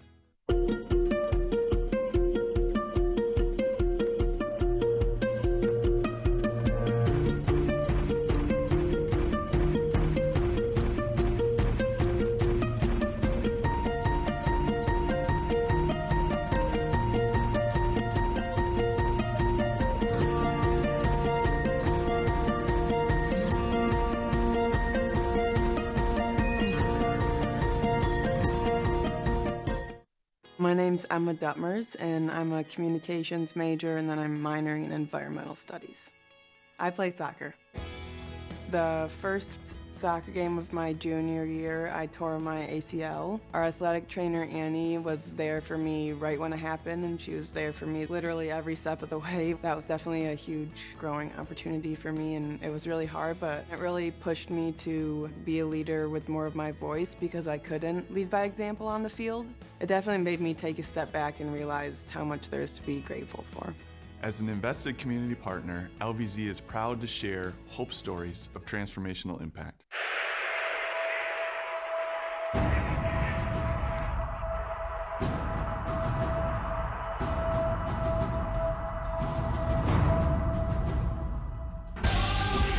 was made for this.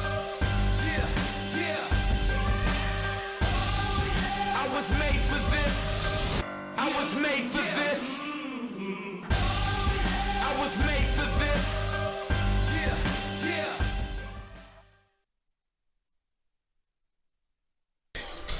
Ladies and gentlemen, welcome to the second half here at Ray and Sue Smith Stadium. Once again, I am Matt Roebelin, joined by Kyle Kirk. We will be bringing you the call of today's game between the Hope College Flying Dutch and the Northwestern St. Paul Eagles. So far, the score is 34-7 for the Dutch. It's a lovely day in Holland, about 73 degrees. And in this first half, we have seen Hope College really flourish on all three sides of the ball, offensively, defensively, and on special teams, with 2 interceptions, touchdowns in the air, on the run, and also some big special teams plays as well. So I'm here once again with Kyle Kirk.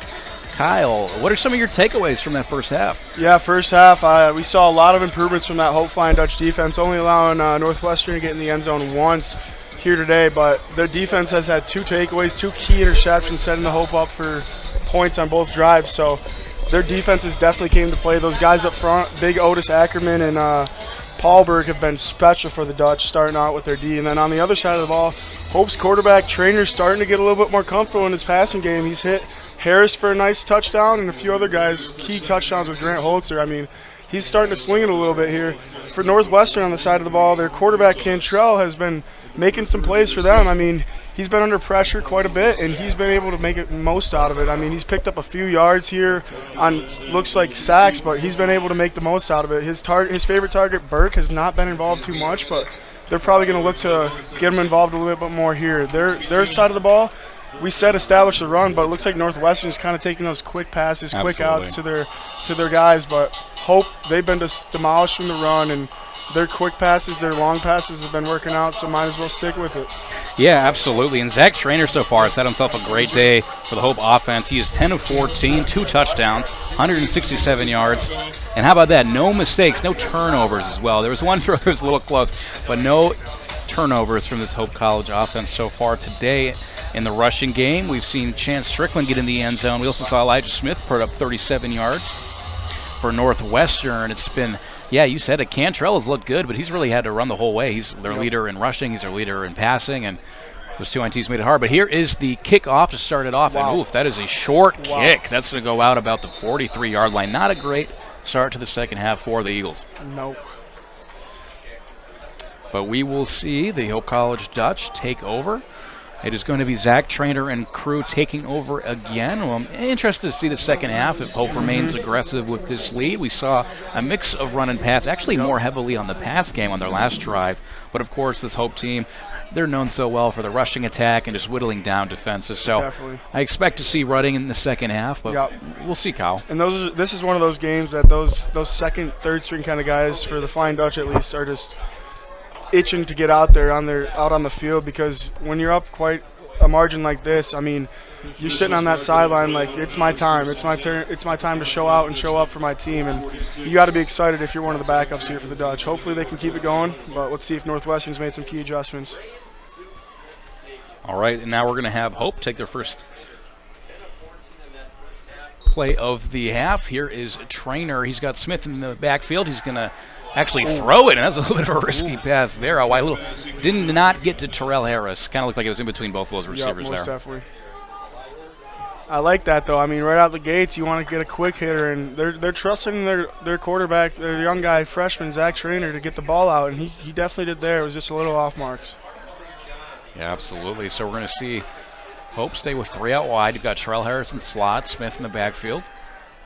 And look, a little option play. How about Trainer? He's going to go out wide. Oh, you love that. Wow. Look at that yardage. You said it. That was a Madden play right there. Yeah, most definitely. I mean, that's just clicking B and making something happen out of it. Wow, what a play by Trainer to pick up the first. I mean, I'm a PlayStation guy, so let's say circle. But we had the same thing here.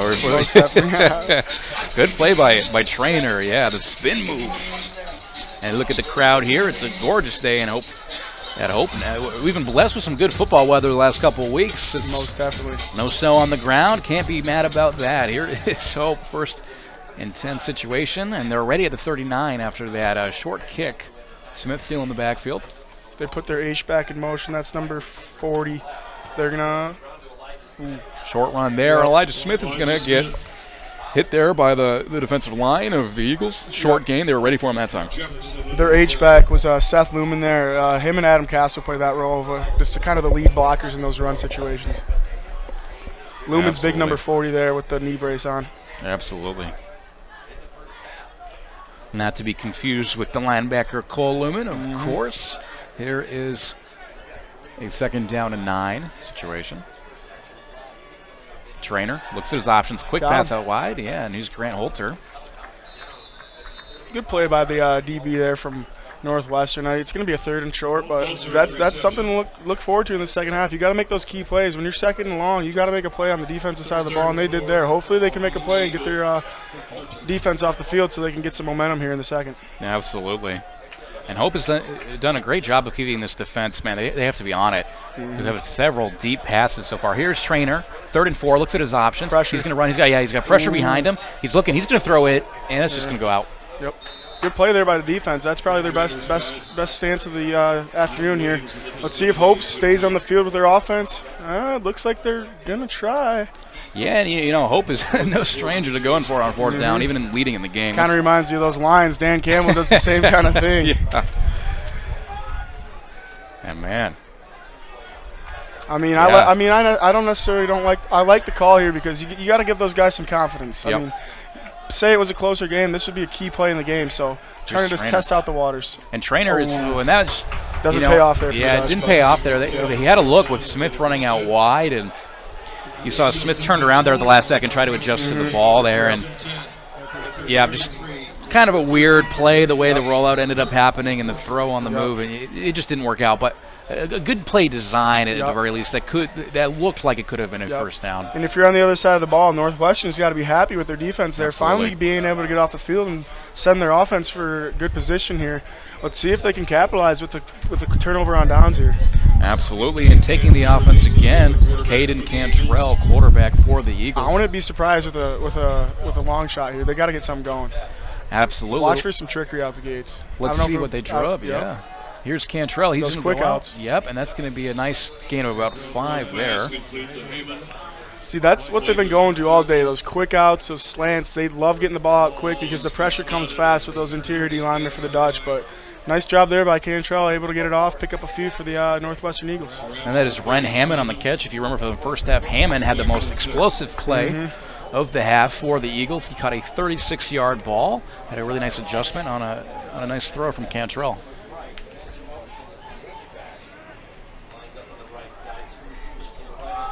All right, rush here up the middle. That's going to be about a couple of yards. That'll set up a 3rd and manageable. Starting off with a nice drive here. I mean, you got 3rd and real short. This is probably 4-down territory for Northwestern Eagles. I mean, you're down 27 points. Excuse me. You gotta be thinking we're going for this here. But hopefully they can pick it up so they don't have to think that. Absolutely. Let's see what they got here. 3rd and 1 situation. Maybe he looks for his guy, Burke. He hasn't been too involved today. That's number 10 out in the slot here. Defense is ready for him if they run, and they are going to run, and it's going to be close, but I think Hope's going to keep him short there. It's going to be real close. I think he may have got it barely. Yeah, we'll see. Barely. Yeah, they're going to move the chains. Yeah, there we go, and a first down, and yeah, you said it. Don't even have to worry about the 4th if you get it on the 3rd. Yep. That's a first down for the Eagles. And you saw, hey, that's there we go, and that's a little bit of a win for this young offensive line. I mean, the Hope D, they were ready for that one, but they were able to get just enough push. Yep. They got to be taking a shot here, I think. Cantrell, he's got some pressure. Wow. Yeah, dumps it off, and Klefsis maybe gets a yard there. Yeah, yard. I mean, Cantrell's been really good when he's under pressure. I mean, he's been seen to make the right decision, right read if he's being pressured. And there, he just dumps it off so he doesn't lose a few. But key play by Cantrell to not take the sack and back his offense up on this drive. Yeah, looking at Cantrell in that first half, he was 9 of 14, 95 yards in the air. He also ran for 28. He did throw a touchdown to Klefsis, which is the highlight of the half for those Eagles, but did have 2 interceptions, including a pick 6. Here is Cantrell. And this time he's going to hand the ball off, and it's going to set up a couple hard-fought yards there, but Hope D was right there to make a big hit. You got to mention a key stat that doesn't show up on the stat sheet. Cantrell actually laid a nice block for his guy earlier to pick up a first down. It was a run meant up the middle, but his running back left just took it outside, and Cantrell was honestly the lead blocker, and he laid a nice boom on one of the Dutchman defenders earlier in the game. Yeah, that was a fun play to watch. You saw Luke Palmer there getting on the action defensively. Nice hit there. You saw him in Flagler. I'm wondering if Northwestern's thinking 4-down territory again. When you're down 27, you got to be going for it. I mean, hopefully they can pick it up here if you're the Eagles, but ball about midfield. We got a man in motion. Here is Cantrell. And they are going to do a play action. Gets a block from this running back. He's going to throw it out, and this ball, nice play ball to the ball there. That's going to be a good ball by Cantrell. I'm not going to lie. He got that ball out. He saw the pressure coming, and he got it out, and they were able to pick it up. And this looks like a good drive for the Eagles thus far. Yeah, Jalen Brown with his second catch. He had 1 for 12 in the first half, but that's a nice reception there. And yeah, he came back to that ball. That was a nice little connection. You said it. Nice ball, nice catch, and second drive in the row, and we've seen a little bit of positive momentum from this Eagles offense. Yep, you got to be happy if you're head coach for the Northwestern Eagles here. I mean, they haven't been able to do much, but this drive's been looking promising. Let's see if they can keep it up. All right, here is Cantrell, and this time they're going to run the ball, and they're going to get around 3 yards. This Jeremiah Staten.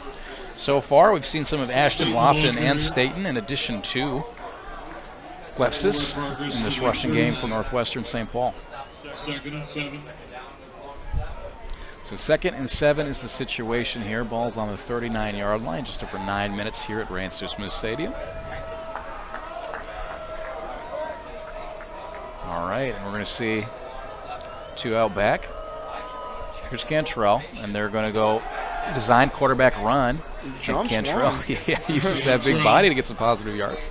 He's a big body. I mean, he's been laying the shoulder down. You don't see too many quarterbacks having the audacity to do that, because it's pretty scary when you see guys coming at you. But he's one that can do that, and he's been making a statement here for the Northwestern Eagles. Absolutely, and that'll set up a 3rd and about 4. They got trips right. Yep. We've seen a lot of quick passes here. We'll see what the Eagles have. Oh, they might have got him to jump. Oh, man, the coaches are thinking we got him right there. Yep. But no flag on the field. The play clock's ticking down. He's got to go. There All right, Cantrell, he's looking at his options. Pressure he's got him. Deep. That's a nice ball. That's caught. And that's going to go almost to the end zone. Good nice play. Call there. Jalen Brown with his second catch of the drive. And just to the right of us, those Northwestern offensive play callers are excited with their quarterback. Nice ball there to this wideout number 4. They're driving down the field. This is probably their best drive of the day, to be quite frank with y'all. Yeah, and you saw that pass there. Jalen Brown got ahead, and that's a good ball. You know that if that ball is even just a little bit ahead of him, that might have been 6 points, but you'll take it for the Eagles. Oh, most definitely. They're going to look to punch it in here probably with Klefsis. Yeah, I got Klefsis in the backfield. Still got, and keep an eye on Bo Burke in the slot. He's not been targeted as much this game as he has this season, but he's still. They're probably going to rush behind the right side of the line, because those are the more experienced 2 out of the bunch. Nope, they're going to pass. And they're going to go for Burke. And nice defensive good play there. Yeah. They had Burke, they just did a quick little slant route to Burke, but that's going to be an incompletion. Brady Howe. Like we said earlier, that left side of the line for the Eagles is quite young. They're 2 freshmen, left guard and left tackle, so they're inexperienced, but they're getting the most out of it right now. Hopefully they can help their quarterback and running back punch it in here for the Eagles. All right, 2nd and goal situation, 4 yards to go. Clefs is still in the backfield. Looks like they're going to change up the play here, spread the guys out a little further, maybe open up the run a little bit more. Hope showing 8. Nope. And they're going to go, and that's going to be an interception. I don't get that play call, but wow. Yeah, that did not develop at all. It looked like they were trying to do a fade or something, but it just didn't work out there for the Eagles. That's 3rd interception of the game. That's got to be so demoralizing for the Eagles. You drive all the way down the field and you turn it over in the end zone. That's something that will absolutely put your offense down a little bit, but hopefully they can get a stop. Here's the replay. You see Flegler makes the interception, and for number 2, that is number 2 of the game. Yep. Cantrell didn't really give his guy a chance there. He was looking for the fade. He didn't get the ball up too high. It was a pretty low pass, so Hope's defense was able to capitalize there. You got to put that ball in the back corner of the end zone, give your receiver a chance, and that was just a little underthrown there. And that will deflate an offense when you have 2 consecutive drives with momentum. You get a missed field goal on one, and then you get an interception in the red zone on the next one. That hurts. That hurts an offense. But here goes the Hope crew, and Terrell Harris is going to take this. He got in motion, and he's got a little bit of room. Decent pursuit to the side, but he's going to be able to get wide and get some yards. That is what speed will do for you. Yep, that's been their guy all year. Once you get number 6 in space, it's hard to get him down, and he picks up a few there for the Dutch. Moving the chains. I like the play design there, yeah. They had Terrell Harris in motion. They bring him out next to the QB, and a quick little run play there. You get the other running back to block, and hey, good yardage. Of course, as we mentioned earlier, the Eagles coming off of a hard loss in their last game. We're going to see the run here to Strickland.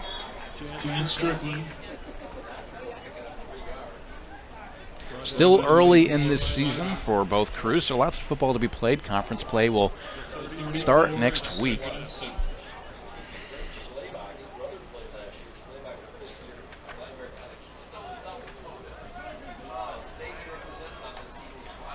All right. So 7 yards to go. Trainer's going to hand it off to Strickland again, and he runs behind some nice blocks. Yeah, he's still going. Wow. And the guys are doing a push. That guy's a horse. Now that is a great picture right there. Look at the entire defense around Chance Strickland on your video screen. They had a whole flock of Eagles on him, and Chance just kept going. You can't bring that guy down. Literally every defensive player was right by Chance Strickland there at the end. And oh man, what a hard runner. They got Adam Castle back in the game. Their H-back number 19 there. He's usually a lead blocker in scenarios like this. They're going to line him up on the left here. Absolutely. We'll see if Hope continues to just push the run game. Terrell Harris in motion again. You got to watch out for him. But this time it's going to be a fake and a QB run. Key block, and they pick up a few. Yeah. Close to a first. Nice call. And look at that, man. Getting Terrell Harris in the run game, Strickland in the run game, Trainer in the run game.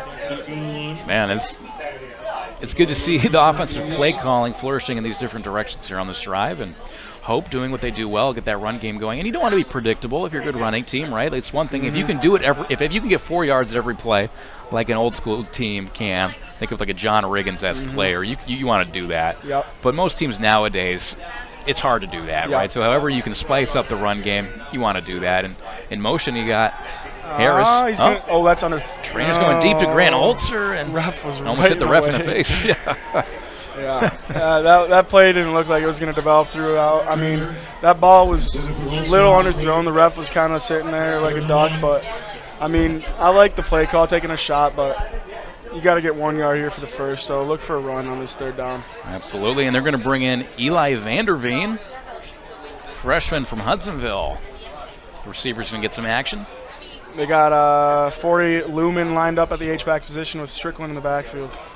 All right. Here is Trainer. And he's going to keep run the option, and man, that. Wow. That option play has worked well the two times they've called it. Yep. You leave that DN in space, he's got to pick his poison, and he went with the running back there, and Trainer made the most of it. And Zach Trainer agile enough to be able to run that option play with success. So hey, Kyle, what's your take on Zach Trainer so far in this game? Zach Trainer's been looking quite good. I mean, his first 3 games, he's been on and off with the pass, but today he's been spot on. He's thrown for a couple touchdowns, and he's been able to get in the end zone with a run. So he's been looking solid today. Absolutely agree. Here's Trainer.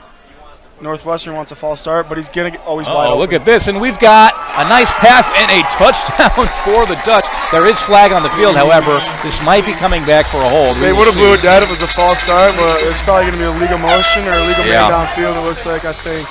It's going to come back. This isn't going to be 7 for the Dutch. We'll see the replay here. And you saw Trainer made a little off-balance throw there, and he had a man wide open, but it might have been an illegal man downfield. Those offensive linemen get about 3 yards to move down the field with their blocking, and I think they caught him there. Let's see what the call is on the field. It's an ineligible player downfield. Yep. Offense, number 85. 5-yard penalty. Yep, so it's that tight end there. He was downfield on the play. You have 3 yards to block your guy, and it looks like he just was a little bit too far down the field, so they brought that one back. It's going to be 1st and 15 for the Dutch. Kyle Kurt coming in with a nice penalty analysis there. Nice eyes on the field. It's a Hope College student, everybody. Senior, let's go. Yes, sir. Shout out to the comm department. Heck yeah. And great work today from our live stream crew, led by Phil Blau, Steve Secor, and the gang. We're going to get a 1st and 15 here. A little play action, and that's going to go out to Grant Holtzer, who's going to get brought down. Nice chunk play there. It's going to be 2nd and 11. Courier makes the immediate tackle. They're keeping Castle in here at the H-back position, it looks like, with Elijah Smith behind him.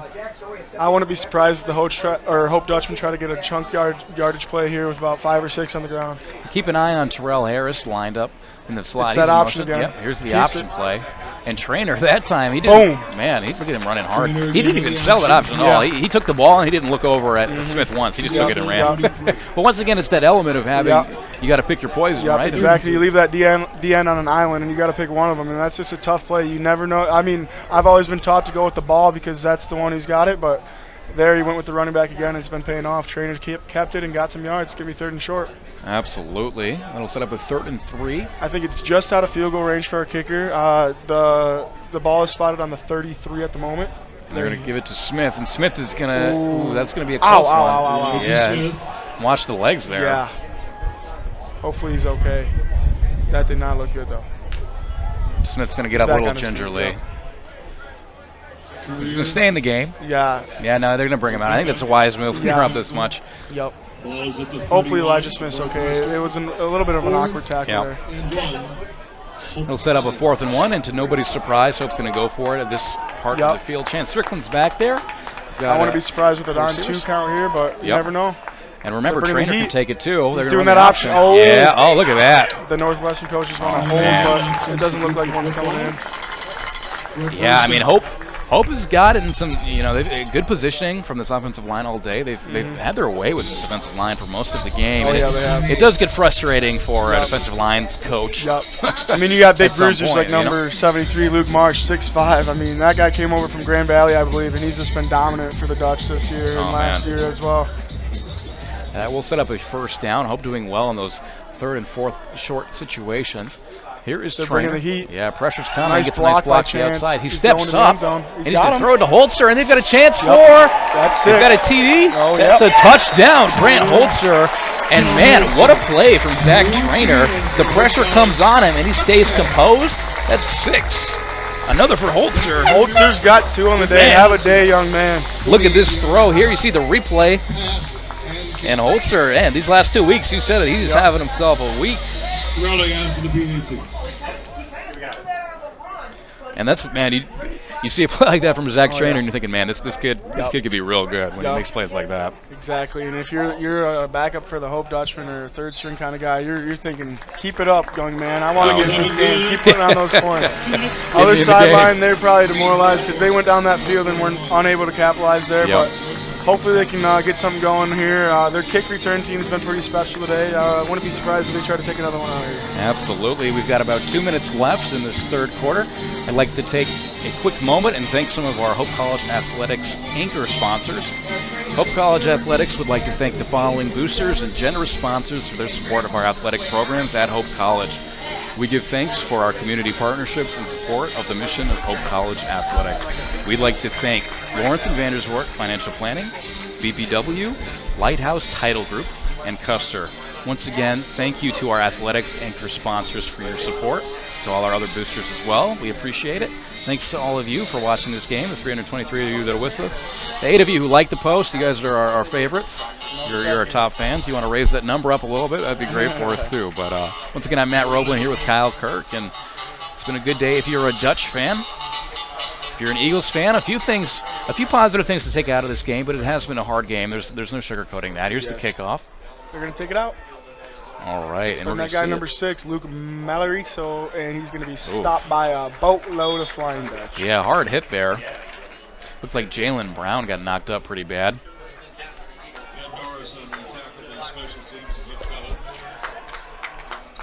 Kyle, so from this Eagles offense, what are some of the positive takeaways that you've seen from them today? I definitely would say their quick passes are working pretty well. Their quick outs, their slant routes are just their bread and butter right now. I mean, they haven't been really able to establish the run with this front for Hope Dutchman, but I mean their quick passes have been good. Their quarterback's been playing his tail off, and I mean you got to give credit to him because when you're down like this, it's hard to stay focused, hard to stay locked in, but number 11 is doing so right now. Yeah, that's great insight, and we're going to see a run play here that is just absolutely knocked out. And look at, it looks like we might get some unsportsmanlike for that little action after the play. That's Otis Ackerman. He loves to be animated with the celebrations, and they're going to take him out for that. But it's a great play by the young man. You just got to keep your composure there and not make a mistake there with that. It's one thing when it's a 5-point game. It's one thing when you're up by 34 exactly. points, 33 points. Math skills, I think that's 30. I'm going to go with 34. Yep. So we got Hope College degree at work right there. A little quick math action. But yeah, we saw Ackerman last week had a little Superman celebration. Yep. This week with the Jamal Murray bow and arrow, but that's going to be a flag. Yeah. I mean, you get a good play there, and it's offset because you give them an automatic first down. It's quite a big chunk of yards. You just got to stay composed there and get up. Maybe you do a little celebration, but you can't do that there. That's one of those things where your coach might not always be the happiest with you when you come back to the sideline.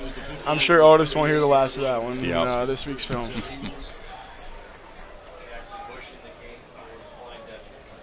All right, so here's a 1st and down. 1st and 10 from the 38-yard line. Here's control.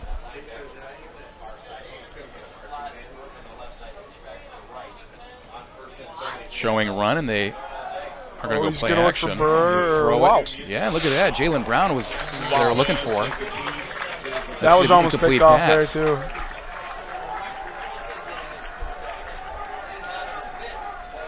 You can hear the Flying Dutch sideline get hype. I think a couple of their backups have been coming into the game, and they're just cheering those boys on because that's what those boys do for them all year long. Absolutely. Love to get those other guys in the game. Yep.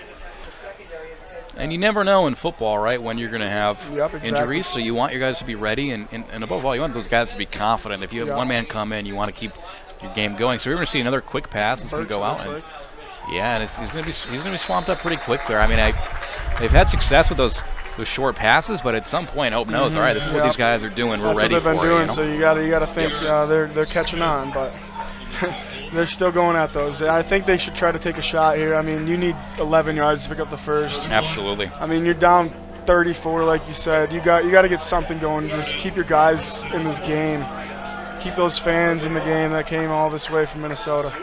I'd like to see him at some point. Maybe get Hammond back deep. We saw him with a really nice adjustment on a deep ball earlier. See if they can push the field. Looks like Hope brings the pressure. He's going down. That is a sack for the Hope College Dutchman. Not the first time we've seen that today. We'll get a salute after this That's one. number 0, Liam Danitz. He's also a second-string guy, so he's making the most out of it, as we talked about earlier. He's filling in for Otis. All right. And you see I think the coach has told him some support there. Yeah. He said, "Good job on keeping a more mild celebration." Yeah. You got Terrell Harris back deep. Oh man! All right. Northwestern does not have their punt team on the field. The clock's winding down, the play clock at least. I don't know if they're going to burn a timeout here, but I think this is going to send us to the fourth quarter. Fourth quarter. There you go. All right, it has been 3 fun quarters of football here. If you are a Dutch fan, it's a beautiful day at Ransom Smith Stadium. We're going to be back real quick after a commercial break.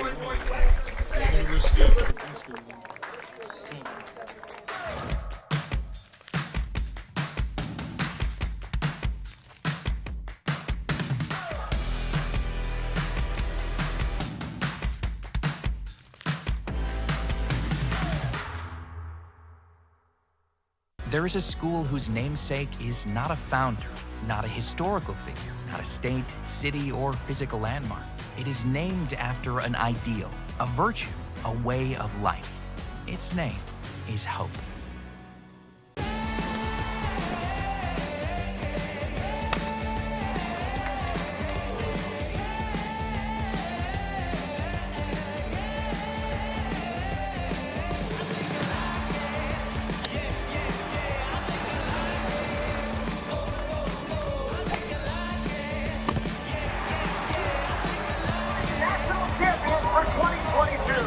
The Custer Insurance Agency is a proud sponsor of Hope Athletics.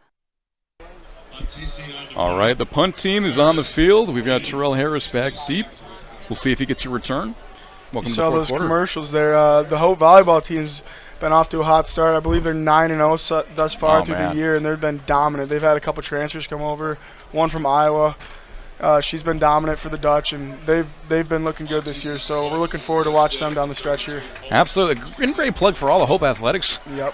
Thanks for being with us today, and however you can join whatever Hope games are going on, you should do it because we got a lot of good action, good teams, and yeah, volleyball, man. It's one Golf sport I can team's never looking do pretty right good, there, too. man. Oh, jeez. All right, and so it's Hope's ball. They are up by 34. It is 41-7. And we'll see if we get some backup option here. And yes, we will. Yeah, we do. Ben Wellman coming in. Yeah. Ben Wellman will take over for Zach Trainer. This is one of those moments where if you're Wellman, you got to be like thinking, you got to make the most out of this. I mean, he doesn't see too much action because Trainer's he's taking a shot. And look at the first play. How about that? And that is a catch. Oh, man, and you love to see it. Wellman with the toss to Eli Vanderveen. And how about that must feel special. Yeah, Wellman, I believe that's his first pass of the year, and it's a completion to his guy. That's awesome. You got to feel for that kid. Look at that ball on the run, and he's got him. Boom. Man, you just love the confidence, too, to say, hey, it's my first play. I haven't played all game. Let's go deep on the first play. Why not? Why not? We did see Wellman came in for one snap last week. Trainer was injured for a hot second, but this time comes in a little bit more of a structured way here. They're going to hand it off to Nemechek. We saw him earlier. Look at it. Look at the speed from Nemechek out wide. Did he stay in bounds? Yeah, nope. They mark him down. He stepped That's a out. touchdown. He stepped out. You think? Okay, yeah. We got different calls from the two referees here. But line judge got him down to 19. Yep. Good eye there. We'll see the replay here. And Nemechek, he got there with a burst of speed. Oh yeah, I think I saw it there. Yeah. Yeah. Hard to tell. It looks like he might have hit that white paint. Yep. That's still a great little pickup there in the first two plays for Wellman and Nemechek. The second team offense is looking pretty solid. Looks like they brought in a second team offensive line as well. H-back as well. Looks like the whole Hope offense is the backup, so let's see if they can make the most out of it. The second unit with Nemechek. And, 52 getting in there and pushing his boy forward. Oh, we got a little. Let's keep our composure here, guys. But yeah, absolutely nice work there. And we saw Ethan Kirkland with a nice little block, and Nemechek has shown some explosions so far. Looks like Strickland a little bit at the end there falling forward. You got to, once again, man, those offensive coaches give him a shout out for having the second unit ready to go, just like the first one. All right, let's see what Wellman and crew have for us here on the 2nd and 6 ball in the 15 in the red zone. Wellman's going to hand it off to him. Oh, and that time. Is he all right? Yeah, he just slipped there, it looked like. But a little miscommunication, but they'll be all right. Third and 6 for the Dutch. I think we might have jinxed them there, Kyle. Yep. Sorry, guys. Oh, they lost a yard. 3rd and 8, pardon me. But, hey, still in good field position. 3rd and 18 here. Excuse me, 3rd and 8 on the 17th. We see Gavin Reams in the game out wide. Here's Wellman. Gets a block from Nemechek, and he's going to got him. There's two guys looking for that touchdown, but number 16. Gavin Reams. Got the touchdown for the Dutch, and that's Wellman's first passing touchdown of his career, so congratulations, Ben. There we go, Ben Wellman with the touchdown. We got the replay here. Look at that nice block from Nemechek in the backfield, and that's just a laser to Reams. And you said it. What a nice play there. And look at those the first unit guys hyping up their backups that have been supporting them all year long. You got to love that. So good for team morale. Yep. That second unit looking pretty good. Look at Wellman, throws the touchdown pass, and he's out for the hold now. All right, and here we go. Oh, no good no again. Good. And yeah, some woes here on the the kicking side of the ball. One thing definitely for Hope to work on. Yep. I mean, those are definitely critical points when you're in a closer game. Today, it doesn't look like it's going to matter, but you definitely want to work out those kinks later going into conference play. Well, Charlie's shown he has good kick power. I think it's just some days you're more on than others. Yep, he's definitely got quite the leg. It's just got to narrow down that accuracy in those short kick situations, especially the PATs. Absolutely. 40-point game, so... Yep, you see number 29 there. Another injury for the Dutchman is Luke Madagascar. He was going to make a mark this year. He's a sophomore from Grand Rapids, but he went down with a knee injury earlier this year in practice. So just quick recovery, speed recovery for you down there, number 29, Luke Madagascar. Absolutely. Hate to see injuries. Yeah. So man, is when you're down 40 points in the game, you're in the fourth quarter. What are you looking at? What are you looking for the Eagles to do here, or at the very least? It's tough. It's tough if you're definitely in their shoes. I mean, if I was their coach, I'd just be telling them, keep your composure. I know we're down 40 points right now, but let's just try to make the most out of it as we head into conference play next week. I mean, there's not much you can do at this point in the game. Just try to do your bread and butter. Try to work out some kinks and see what's working so you can bring it into conference play.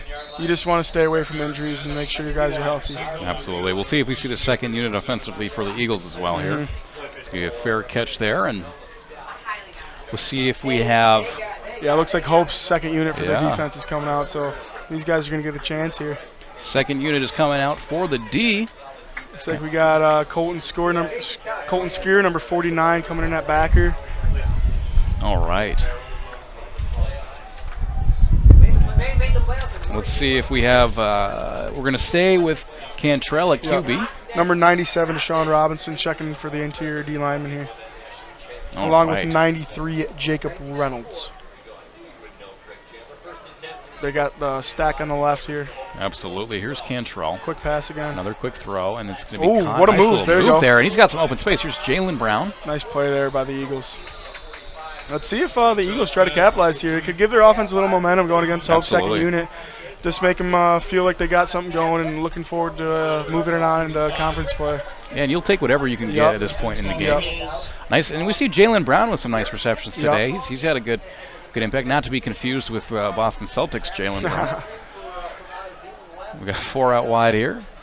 Here's Cantrell. Hand it off to Cliffsus. Yes. Picks up about 4.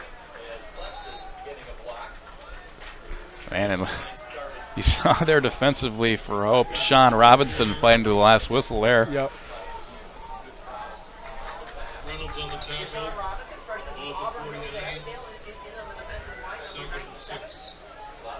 They're going to stay with several receivers. Looks like they're going to bring 4, maybe drop the backers, protect the pass. Nope, they're going to bring 1 backer in. That's Skur. He's going to. Oh, man, he was right there. You called it, but nice composure from Cantrell, and it's dying. There's been good under pressure. I mean, that seems like that's when he's playing his best. Is when there's pressure coming. I mean, it's been like that all day, so it's hard to tell. But when there's pressure coming, he knows when to get it out, and he does it quick. And he's had some key plays with the pressure coming at him. Absolutely. Bo Burke there on the reception. All right, and here's Cantrell. And pressure coming. And man, he's got blockers. He's got blockers. Here's number 78, good block there. Cleftis breaks nice 1. Move. Look at Cleftis getting some yards. He's going to fight through several defenders. Looks like he's brought down by Skur there, 49. Hope College second unit might see that one in film. Not able to bring him down, and that's a nice positive play there. And you know what I've seen from the Eagles that I like late in this game is they're reacting well to Hope College pressure. I think that has been a positive offensively, at least from Cantrell and the running backs and some of the slot receivers. They've been ready for these quick plays. In a design screen like that, you got your offensive line. They're taught to get out of the way so the receiver can catch the ball right at the line of scrimmage so they can get out front and block for him. But you see there he was able to get it off quick because he's got D-line coming with a full head of steam. Absolutely. And now we're going to see a run. What a hole there. Brought down there, but that's going to be a nice run for Jeremiah Staton. You got to be thinking positively if you're the Northwestern coach. He's getting some good chunk plays here out of his offense, and the O-line's been able to take advantage of the second unit here for the Dutch, but hopefully they can make a stand here. Right now, if you're the Eagles, you're saying, man, we got to get 6 here. We've had a couple of good offensive plays, but you got to have something to show for it at the end of the day. Let's see if he tries to get his guy Burks involved over at the top right slot there, number 10. Staten in the backfield. Got Burke in the slot. He keeps it. Yep. He's just a big fellow. Ooh, what a hit there. Northwestern wants a targeting call, but I think that was clean. That was a big hit. I believe that was number 23, Jake Boss. Yeah, I think you're right. That's some intense action on your quarterback right there. Yeah. Yeah. But hey, I mean, that's, as a defensive player, you're not taught to go easy on anybody who has the ball. So. Yeah. And Cantrell, you've been seeing it all day. He's been ending his runs with his shoulder down, so that probably felt good for the Dutch to finally take him down with the shoulder once. They're going to pass. Oh, man, and look at that. Wow. You might have caught it. Oh, he dropped it. And Cantrell did a good job of throwing that when he was being brought down simultaneously when he was throwing it. But, yeah, the pressure was able to cause that. Looked like he might have had that for a second, but just slipped out at the end. So you got just over 9 minutes remaining in this game. 47-7 is your score at Ray and Sue Smith Stadium. Second and goal for the Eagles. Staten still in the backfield. Burke's lined up in the slot up the left side. Let's see what the Eagles have here. They're going to keep with Cantrell, and Cantrell, we've seen this before. He's just, man, they're ready for him. Play callers, man, I don't know if it was the blocking or what. Something just seemed to go wrong on that play for them. I think they had designed it for a little bit more than that. Yeah, and this is the part of the game where you're hoping as a coach, or at least you're hoping your offensive line can give it all. But when you're down the margin like this, it's tough. Absolutely, it's tough to keep going. And I feel for those guys playing back in high school, but you got to keep going. You got to give yourself a chance. You can't give up at this level, especially. Absolutely. Here is a 3rd and 9. Hope fans and the bench getting loud, and we're going to bring out Staten in motion. He's going to go wide, throw it to the middle, and that's a nice TD score for the Eagles. Play callers are excited to my right here. They finally got something going, it looks like. Absolutely. Nice play call there from the Eagles. Absolutely. That's going to go to Hammond, and Hammond.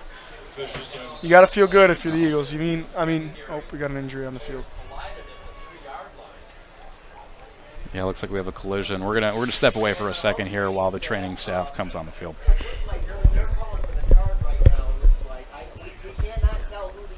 Oh no. They're gonna bring out the card here. We'll step away.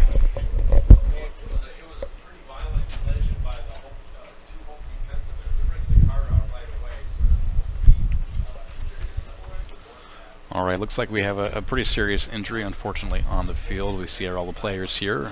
The Dutch taking a knee on the sideline. We've got the card out here. We're not going to show the injury on the broadcast, but yeah, our thoughts are with the Hope team here. It wasn't able to see exactly what happened. It looked like there was just an awkward, rough collision there, and on the line. And you see both teams paying their respects. Everyone's on a knee right now. You got to feel for that player right now. I mean, it's a scary sport in situations like this. You don't like to see it. So, just prayers up for this kid right now. Well said.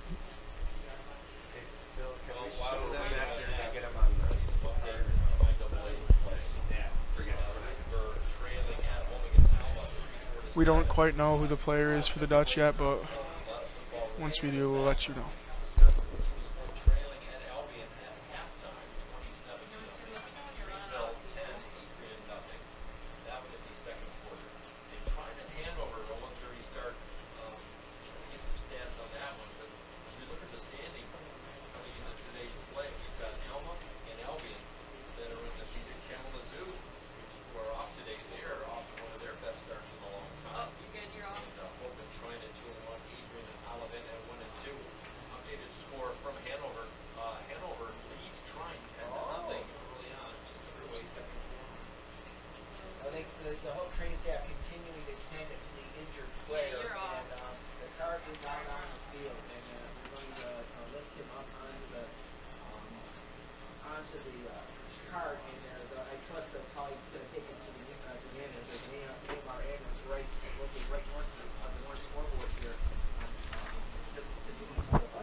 They're still working on the player here, trying to get him up on the cart.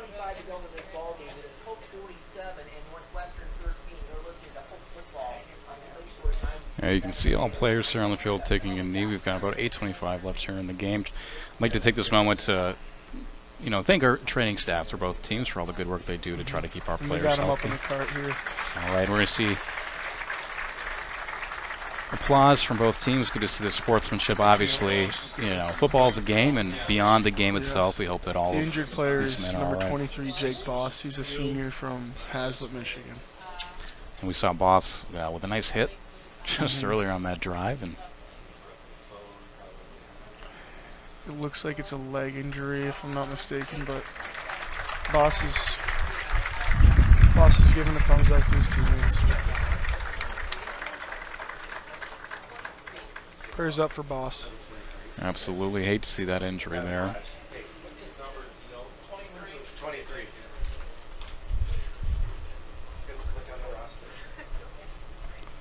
All right, we will resume play here at Ray and Sue Smith Stadium with about 8.5 minutes remaining. Jake Boss has just taken off on cart. Yes, and our thoughts and prayers are with him. The Eagles have the ball close to the end zone here. It is a they just scored a touchdown. I'm going to regain myself here. We got an extra point situation after the touchdown they just scored. We saw right before that injury, touchdown pass. Number 80, I believe it was. That's going to be kicks up and looks like it might be wide. Number 80 caught that pass. That would be Ren Hammond. I think that was his second touchdown today. So have a day, young man. Absolutely. Good day for Hammond. There's a flag down. All right, we have some laundry on the field here.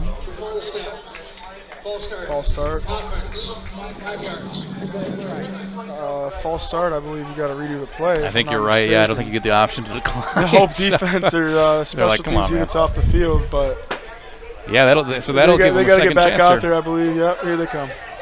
And that's kind of an awkward, kind of a weird, one of those weird football rules here, right? Yeah, So they should have blew it down before the Yeah. kick and not even gave us a call on if it was good or not, but little miscommunication from the referees there. So for Dominic Burgess, we're going to see him have a second shot of this extra point here.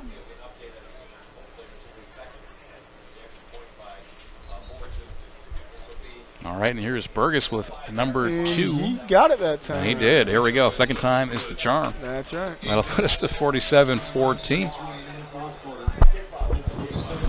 And I assume we're going to continue to see the second and possibly even third stringers to round out this game for the Dutch.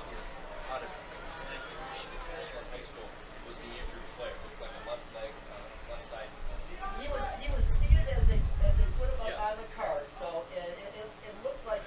And it looks like Boss is going to be put into the ambulance, and hopefully he's okay. Prayers up for that kid. We're hoping he's going to be okay. It looked to be a leg injury for Boss.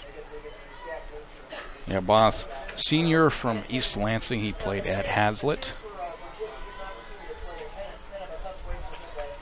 Men's soccer final out. Hope 3, Wabash 0. And it looks like the Hope College soccer team was able to get it done at Wabash today, 3-0. Congratulations, man. Man, how about that whole program? So that win over Chicago. That's just, wow, what a dub. Yep. That's a good program they beat right there. Yeah, top 10 team in the country, I believe. So that's a critical win for the Dutch. The women's soccer team's also playing pretty well this year as well, I hear. A lot of good things going on here. We're going to see. They're going to do a little trickery kick. They might. Ooh. Oh wow. Castle was able to cover that up, but that was a nice kick. Little try to squeeze it in there and maybe cover it up, but Castle was able to catch that and down it for the Pioneers at the 36. Yeah, I don't know. It's dangerously close there. Dangerously close there for the Dutch, but. I like the play call there. That's a smart play call for the Eagles. I mean, why not? Why not try it out? You're down 33 points, so absolutely. Might as well get tricky with it. Looks like we're bringing in a new quarterback. Yeah, Chase Brown. 13, Chase Brown. He was the guy last year. Absolutely. And it looks like he's going to get some time here. Running back's going to be Tivani Knight, I believe. All right. 22. Yeah, and Chase Brown. We've all seen him before. They're going to hand it off on the first play. Look at him. Yeah, and Look at him follow his blocks. I love it. Look at this. him. He's still running. Going. Oh, there's a flag. There's a flag coming. Oh, you love it. You love it. And so does the team. Yeah. I wonder if it's a hold in the Dutch. That was a great run by Knight there, but I think this one might be coming back. Man, that running back room is so deep. But yeah, it looks like it's coming back. It's going to be a holding on the Dutch. There's a flag back at the 40-yard. That was a spectacular run. He was just bouncing off tacklers, but it goes for naught. It's an illegal block against Holland. Yep, we're going to replay first down here after the flag. But Tiavani Knight, what an impressive little run there. And that kid's special. I know he hasn't been able to showcase it here for the Dutch this year, but he's in now, and he's going to get that motor going. Yeah, absolutely. And you never know when a player's going to go down. There's just so much talent offensively for this crew. Yep. Very deep offensive roster here. So, yeah, here is Chase Brown. Comstock Park product. He's going to go back to Knight, and Knight's going to run for Knight again, the ball carrier. Just going to set up a second down. Montesi on the tackle. All right, and we're seeing Malachi Obande come in.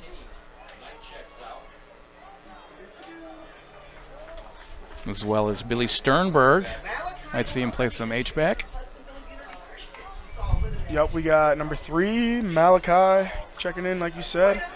This running back room, like you said, is pretty deep. It's got some great players back there, so each of these guys are getting a chance today, and that's probably feeling good for them. Absolutely. Gonna go play action. Here's Brown, and Brown. He's going deep. Oh, yeah, he's got him wide open. And he's going to hit him, and that is going to be a touchdown for the Hope College Dutch. Wow, there's Eli no one within 20 yards. Oh, man. That was just wide open. You can't draw it up better. I know. Secondary lost Vanderveen, and he caught that, and there's nobody even 15 yards to him. Easy touchdown for the Dutch. Chase Brown, that's got to feel good. You got to feel for the Eagles. I know it's hard to stay focused in these types of situations, but you can't let big plays like that happen, or it's just going to keep getting worse. And you see he gets his guy there just wide open. I mean, absolutely. That's the correct read. It looks like the backup kicker is going to get a chance here, number 50. Let's see if he can put one through the uprights. All right, yeah. Let's get some different kicking action in here. 50? That's going to be good. Is that Cole Lumen? It's Cole Lumen, I think. That's what we got for 50. I don't know if that is him, but there might be 2 50s on the roster. Nice kick there. We got one through the uprights. If that is Cole Lumen, I didn't know that was part of his repertoire, but we'll take it. So, man, how about that? That was a really nice play for Eli Vanderveen. And for Hope, everything's been coming together for him today. And man, we saw Ben Wellman get in there. We've seen Chase Brown get in there. Zach Traynor had a good game. We've seen 4 or 5 running backs make good plays. Eli Vanderveen's getting man, just really, really positive. That's a filled stat sheet. That's going to be hard to memorize all that looking into a film session there. But absolutely. Each guy getting a chance is a good day for that team. This is the most points Hope scored all year at 54 thus far, and it's been quite the showcase for this Dutch offense. You got to give credit to the defense too. They've been phenomenal. A few takeaways today. They haven't allowed the Eagles to get much going, so credit to them too. You get a defense like that, only allowing 14, when your offense can just put up those points, you're gonna have a solid day. So absolutely, way to prepare this week for the Dutch. Absolutely, I'm sure Sturzma and the crew will have some fun in the locker room after this one. A few things to work on, as always, but they're gonna have a good time after this game. Coming up for the Eagles, their next game, they will be at Augsburg University. Excuse me, thank you, Kyle. I'm showing my age here. Their next game, they're going to. Excuse me. Their next game is at Martin Luther College. Well, they will play on September 30th. Here is the kickoff. They're going to take it out. And we're going to see the run here. That was a low block. Yeah, that's scary. Those low blocks are a dangerous play. They're swarmed by the Flying Dutch. They're going to be brought down by looks like the 24.5, but it's the same as a fair catch. Oh, they're marking at the 25.5, so I guess you get a half yard there. All right, I mean, hey, we always say it's a game of inches. So, but after this, the Eagles going to Martin Luther College, and after that, they will play at home against Crown College. That will be their homecoming, and also 50 years of football celebration for the Eagles. Cool milestone for the program. Congratulations. Yeah, they keep their first unit against this Dutch second unit. Let's see if they can keep going and capitalize like they did last drive. All right, so here is more action from Cantrell and the Eagles. what a hole there. Yeah, that's a nice play from the offensive line. Cliffs has been able to get it going a little bit more in the second half. First half, we didn't see much out of him, but the second half, he's been able to break out a few runs, 8, 10-yard runs, which is going to impact the stat sheet quite a bit. Absolutely. So good for that kid. All I right. still haven't seen much out of Burke. He's his top wideout, but Yeah. the Dutch have been all over him today. Good preparation in the film room. You know, the target is, and they're doing a good job of stopping him. Short gain here. Good work from the defensive line from Hope College. It's going to be enough for the first. Graham on a tackle. That'll be a first down. Balls of the 36. Shout out to that Hope cheer team right there. As you see, they've been in the game all day. They keep those fans occupied and participating in the game. So shout out to them. Couldn't do without you, ladies. Looking good on the stat sheet. That's like no interceptions from them there. I think I'm running low on material, Kyle. This is not good. All right, Here we go. They got a screen. They got Look at that. They're going to get some room here. Play there by 41. Nice tackle. It looked like he was going to break that loose, but 41, that's going to be Gavin Zabowski who made the tackle, saving the touchdown there. Northwestern offensive play callers were nice quick play. ecstatic there after that play. Absolutely. Yeah, those West Coast style offensive plays have worked well against the pressure we've seen from the Hope defense. That's their bread and butter for Northwestern, is that quick hitters, those quick screens, those quick slants, whatever you can do to get the ball out fast has been their best play of the day so far for them.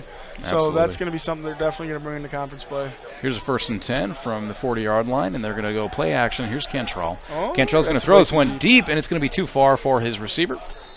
Cantrell's pass downfield. He was looking deep, and he had two guys there, but that is not going to be a connection. I think he was looking for Gideon Kruver. Yep, and Gideon Kruver, fun fact about him is he's the team's backup punter and kicker. Yeah, so absolutely. You never know if they were able to punch one in here. Maybe Gideon will get a chance to kick the ball. He's number 7 there on the outside right. He plays wide out for the Eagles. All right, so here is 2nd down and 10 situation after that incompletion. Here's Cantrell, quick pass. Quick pass again. He's got his guy Burke. Finally, he's got space. Nice. And that's going to be a good play from Burke. He's going to fall forward for some positive yardage. Pass is completed. And I like what they've done out wide too. They've used the slot receiver several times as the lead blocker for their wideout, and that's been positive for them. I've liked that play design. And if you're Burks, you're thinking maybe give me the ball a few more times. I got 224 yards through 3 games. I've been your favorite target. Let's keep those stats rolling and make it 300 after today. Well, it's the same way we talk about like Terrell Harris, for example. You know defenses are going to swarm around Terrell and make it hard for him, but you have to find a way to get your playmaker the ball. Here's Cantrell, 1st and 10. They're in the red zone now. And keeps it himself. He's got a big hole. What a move. Oh, man, that's a nice move around the line. He's got a block, too, by Burke, his guy. Yep. Cantrell. You can see Cantrell slow down a bit. He's losing a little bit of stamina, but he's still making plays out there. He's a big guy, big fella for a quarterback position, but he likes to run that ball. I mean, we thought he was a pocket passer, but now we're seeing it. He's got quite the legs, and he's a big boy, so he's hard to get to the ground, and he's been making the most out of it with his feet today. This might be his best game rushing-wise this year. Absolutely. And Luke Ainsley, right tackle, created some good separation there. And credit to those young guns, 78-72 for the Eagles. They've been making the most out of their freshman year thus far, and credit to them. Absolutely. 4 minutes remaining in the game. Here's Cantrell. Clefsis is out there. They're going to throw it again, and pressure's incoming. He's going to run. Wow, how did he break and look at that. Yeah, he's Cantrell. Wow. You know, I think there's an element of he's good when he needs to improvise, but also sometimes you just have to. Yeah, exactly. Right? It looked like he was being brought down there, but exactly. I mean, he got away, and he made the most out of it. He picked up a 1st down, and now they got it 1st and goal. I mean, this has been a couple good drives back-to-back for the Eagles, and that's something to keep your head up for. I mean, going into conference play, you can't be too happy losing by this much, but once you get plays like that, you gotta have something to look forward to. Absolutely, and they'd love to get 6 here. 3 yards to go. They're going to go to Clefsis, and Clefsis is going to nice tackle. Yeah, looked a little awkward falling down there, but 62 on the play. It's going to be Gabe Zimmermer. Clefsis. He's a freshman out of Colorado. Check that out. You don't see too go. many Colorado natives here in Holland, but that's awesome. I know, that's awesome. Yeah, this Hope team, you know, it's funny when you look at all these different programs and rosters. Hope is a really there's so many local guys that have always played for this program historically, but a little Colorado action never hurt anybody. Yeah. All right, here's Cantrell. Second He's got his guy Clefis. He doesn't see him. He does. He missed him. Yeah, the play caller's next to me. I'm hoping to hit him too, but he didn't quite see his guy. I bet you Clefis is going to come to the backfield and tell me he was wide open. Right. He was wide open, but his guy didn't quite see him. Grant Anderson. And Grant Anderson from Vicksburg with the sack there, the freshman. Bells, you can hear him. Third and goal, but it's going to be 15 yards to go for the touchdown. Yeah, hard situation here. You don't have too many third and 15 goal line situation plays in the playbook. But we'll see what they can drop here. Obviously, it's 2-down territory at this stage of the game. They might just run it to the 2-minute. Excuse me. They're going to keep rolling here. Here is Cantrell, and Cantrell brought pressure on him, and that time he wasn't able to make some. He was looking for Burke, but Burke. Yeah, they might take 3 here. I mean, you gotta get some points. Test out your kicker. I mean, it doesn't really matter at this point in the game. Might as well take 3. So that's what they're gonna do. It's fair enough. Yeah, at this point, might as well get the points. Let's see if we see that guy. Nope, it's gonna be 16. They're place kicker. We're not gonna see Gideon get a chance. I know. We would have loved that. We would have loved that. We were talking about it. Gideon's actually in there on the right side blocking for him. Right. So. We'll see if they can put some points up here. Oh, it's a low snap. And that's gonna. He got it. That's gonna be good. Yeah, he got it. There we go. That was a really low snap, but they were able to get that through. Credit to their special teams unit. Absolutely. And now the Hope Dutchmen lead 54-17 with 1:47 to go here. Quite the showing today from the Dutch. They got to be proud of their team today. It's been a pretty good match for them so far. So credit to them for preparing this week, and credit to the coaching staff, especially Pete Sturzma. Totally. Who's got the boys ready for this week's matchup against Northwestern. Absolutely. Sturzma is in his 7th season, and the 6 seasons prior, he's guided the Hope College football team to a 46-15 record, including a record of 31-7 in the MIAA. Fun fact about Sturzma is he was actually he used to coach at East Grand Rapids High School, where he has 5 state titles, and that's just a great achievement, especially for a coach in Michigan. I mean, it's tough as it is. Coach Sturzma was able to get it done at the high school level, and now he's here at Hope making this program turn around and get back on track where they used to be. Absolutely. In addition to those titles, he also was with the Dutchmen won 2 MIAA titles. They won outright in 2019, and they had a co-championship in 21. And man, Sturzma, good dude, quality coach. And all-around great guy, yeah. He's a great leader for this program. Oh, most definitely. He's a coach that you want to play for, a coach that just can motivate a team and get you going. They do that pooch kick again, but we're able to fair catch that there. Yeah, that time it went straight to the Hope College team. But hey, at this point, you might as well try out some things, see what you can do, experiment a little bit. Right. We'll see if we get more Chase Brown action in here, or number 36, what regardless. Backup situation we have going on for the rest of the Hope College offense. It has been overall a good game for Hope, good confidence builder. A few things to work on in this game. I mean, special teams, a couple things to work on. Defensively, sometimes it struggled a little bit with that West Coast offense, but overall, man, it's turnovers defensively. They did a good job of not 14 making mistakes. Yeah, and look at this. Reinbrandt now in the game at Ty Reinbrandt, Jr. from Grand Rapids. Everyone's getting a chance here. Love it. That's Malachi, number 3. Yeah. Wow, look at him Look cut. at the moves. All right, get what some a play positive there, yardage. And we got some scores from around the conference. We got Shrine losing 0-10 to Hanover. That game is in the second quarter with 6:21 to go. But yeah, that's a conference score. Two good programs right there. Yeah, Shrine's a pretty good program. That's been pretty tough for the Hope Dutchmen the past few years, but they're down. They're down right now. All right, Reinbrandt.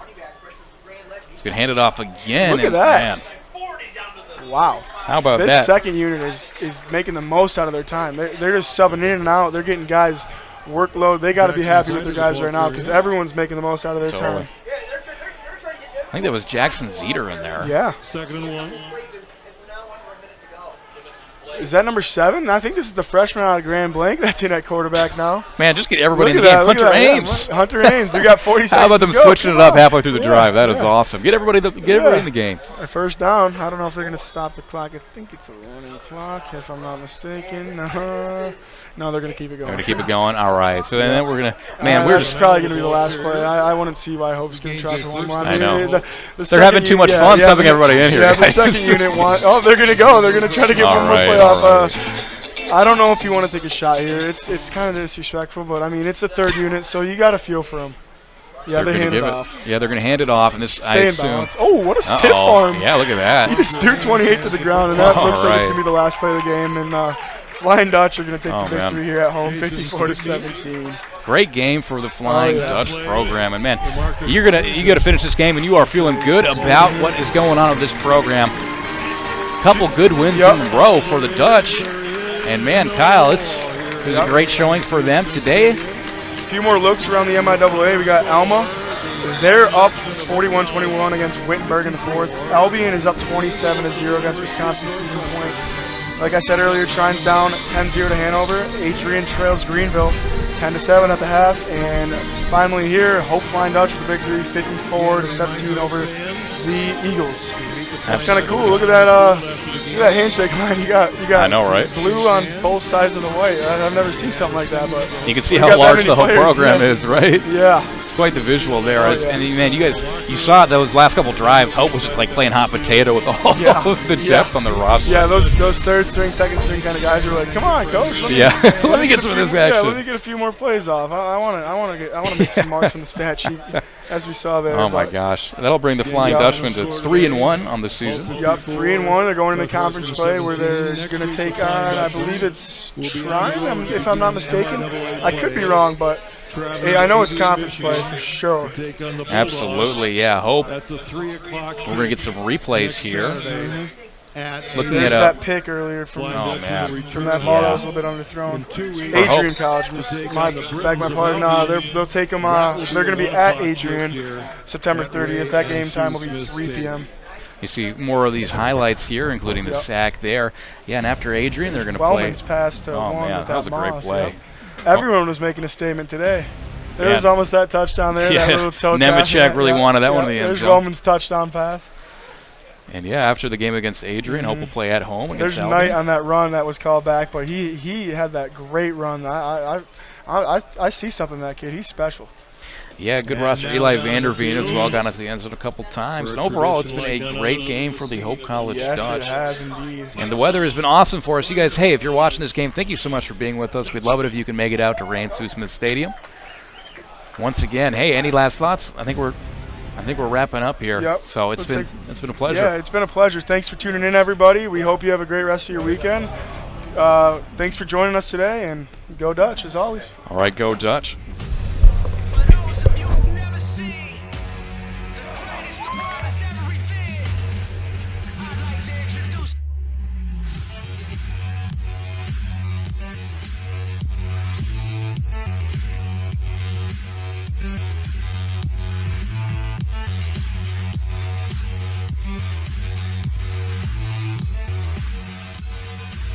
Thank you.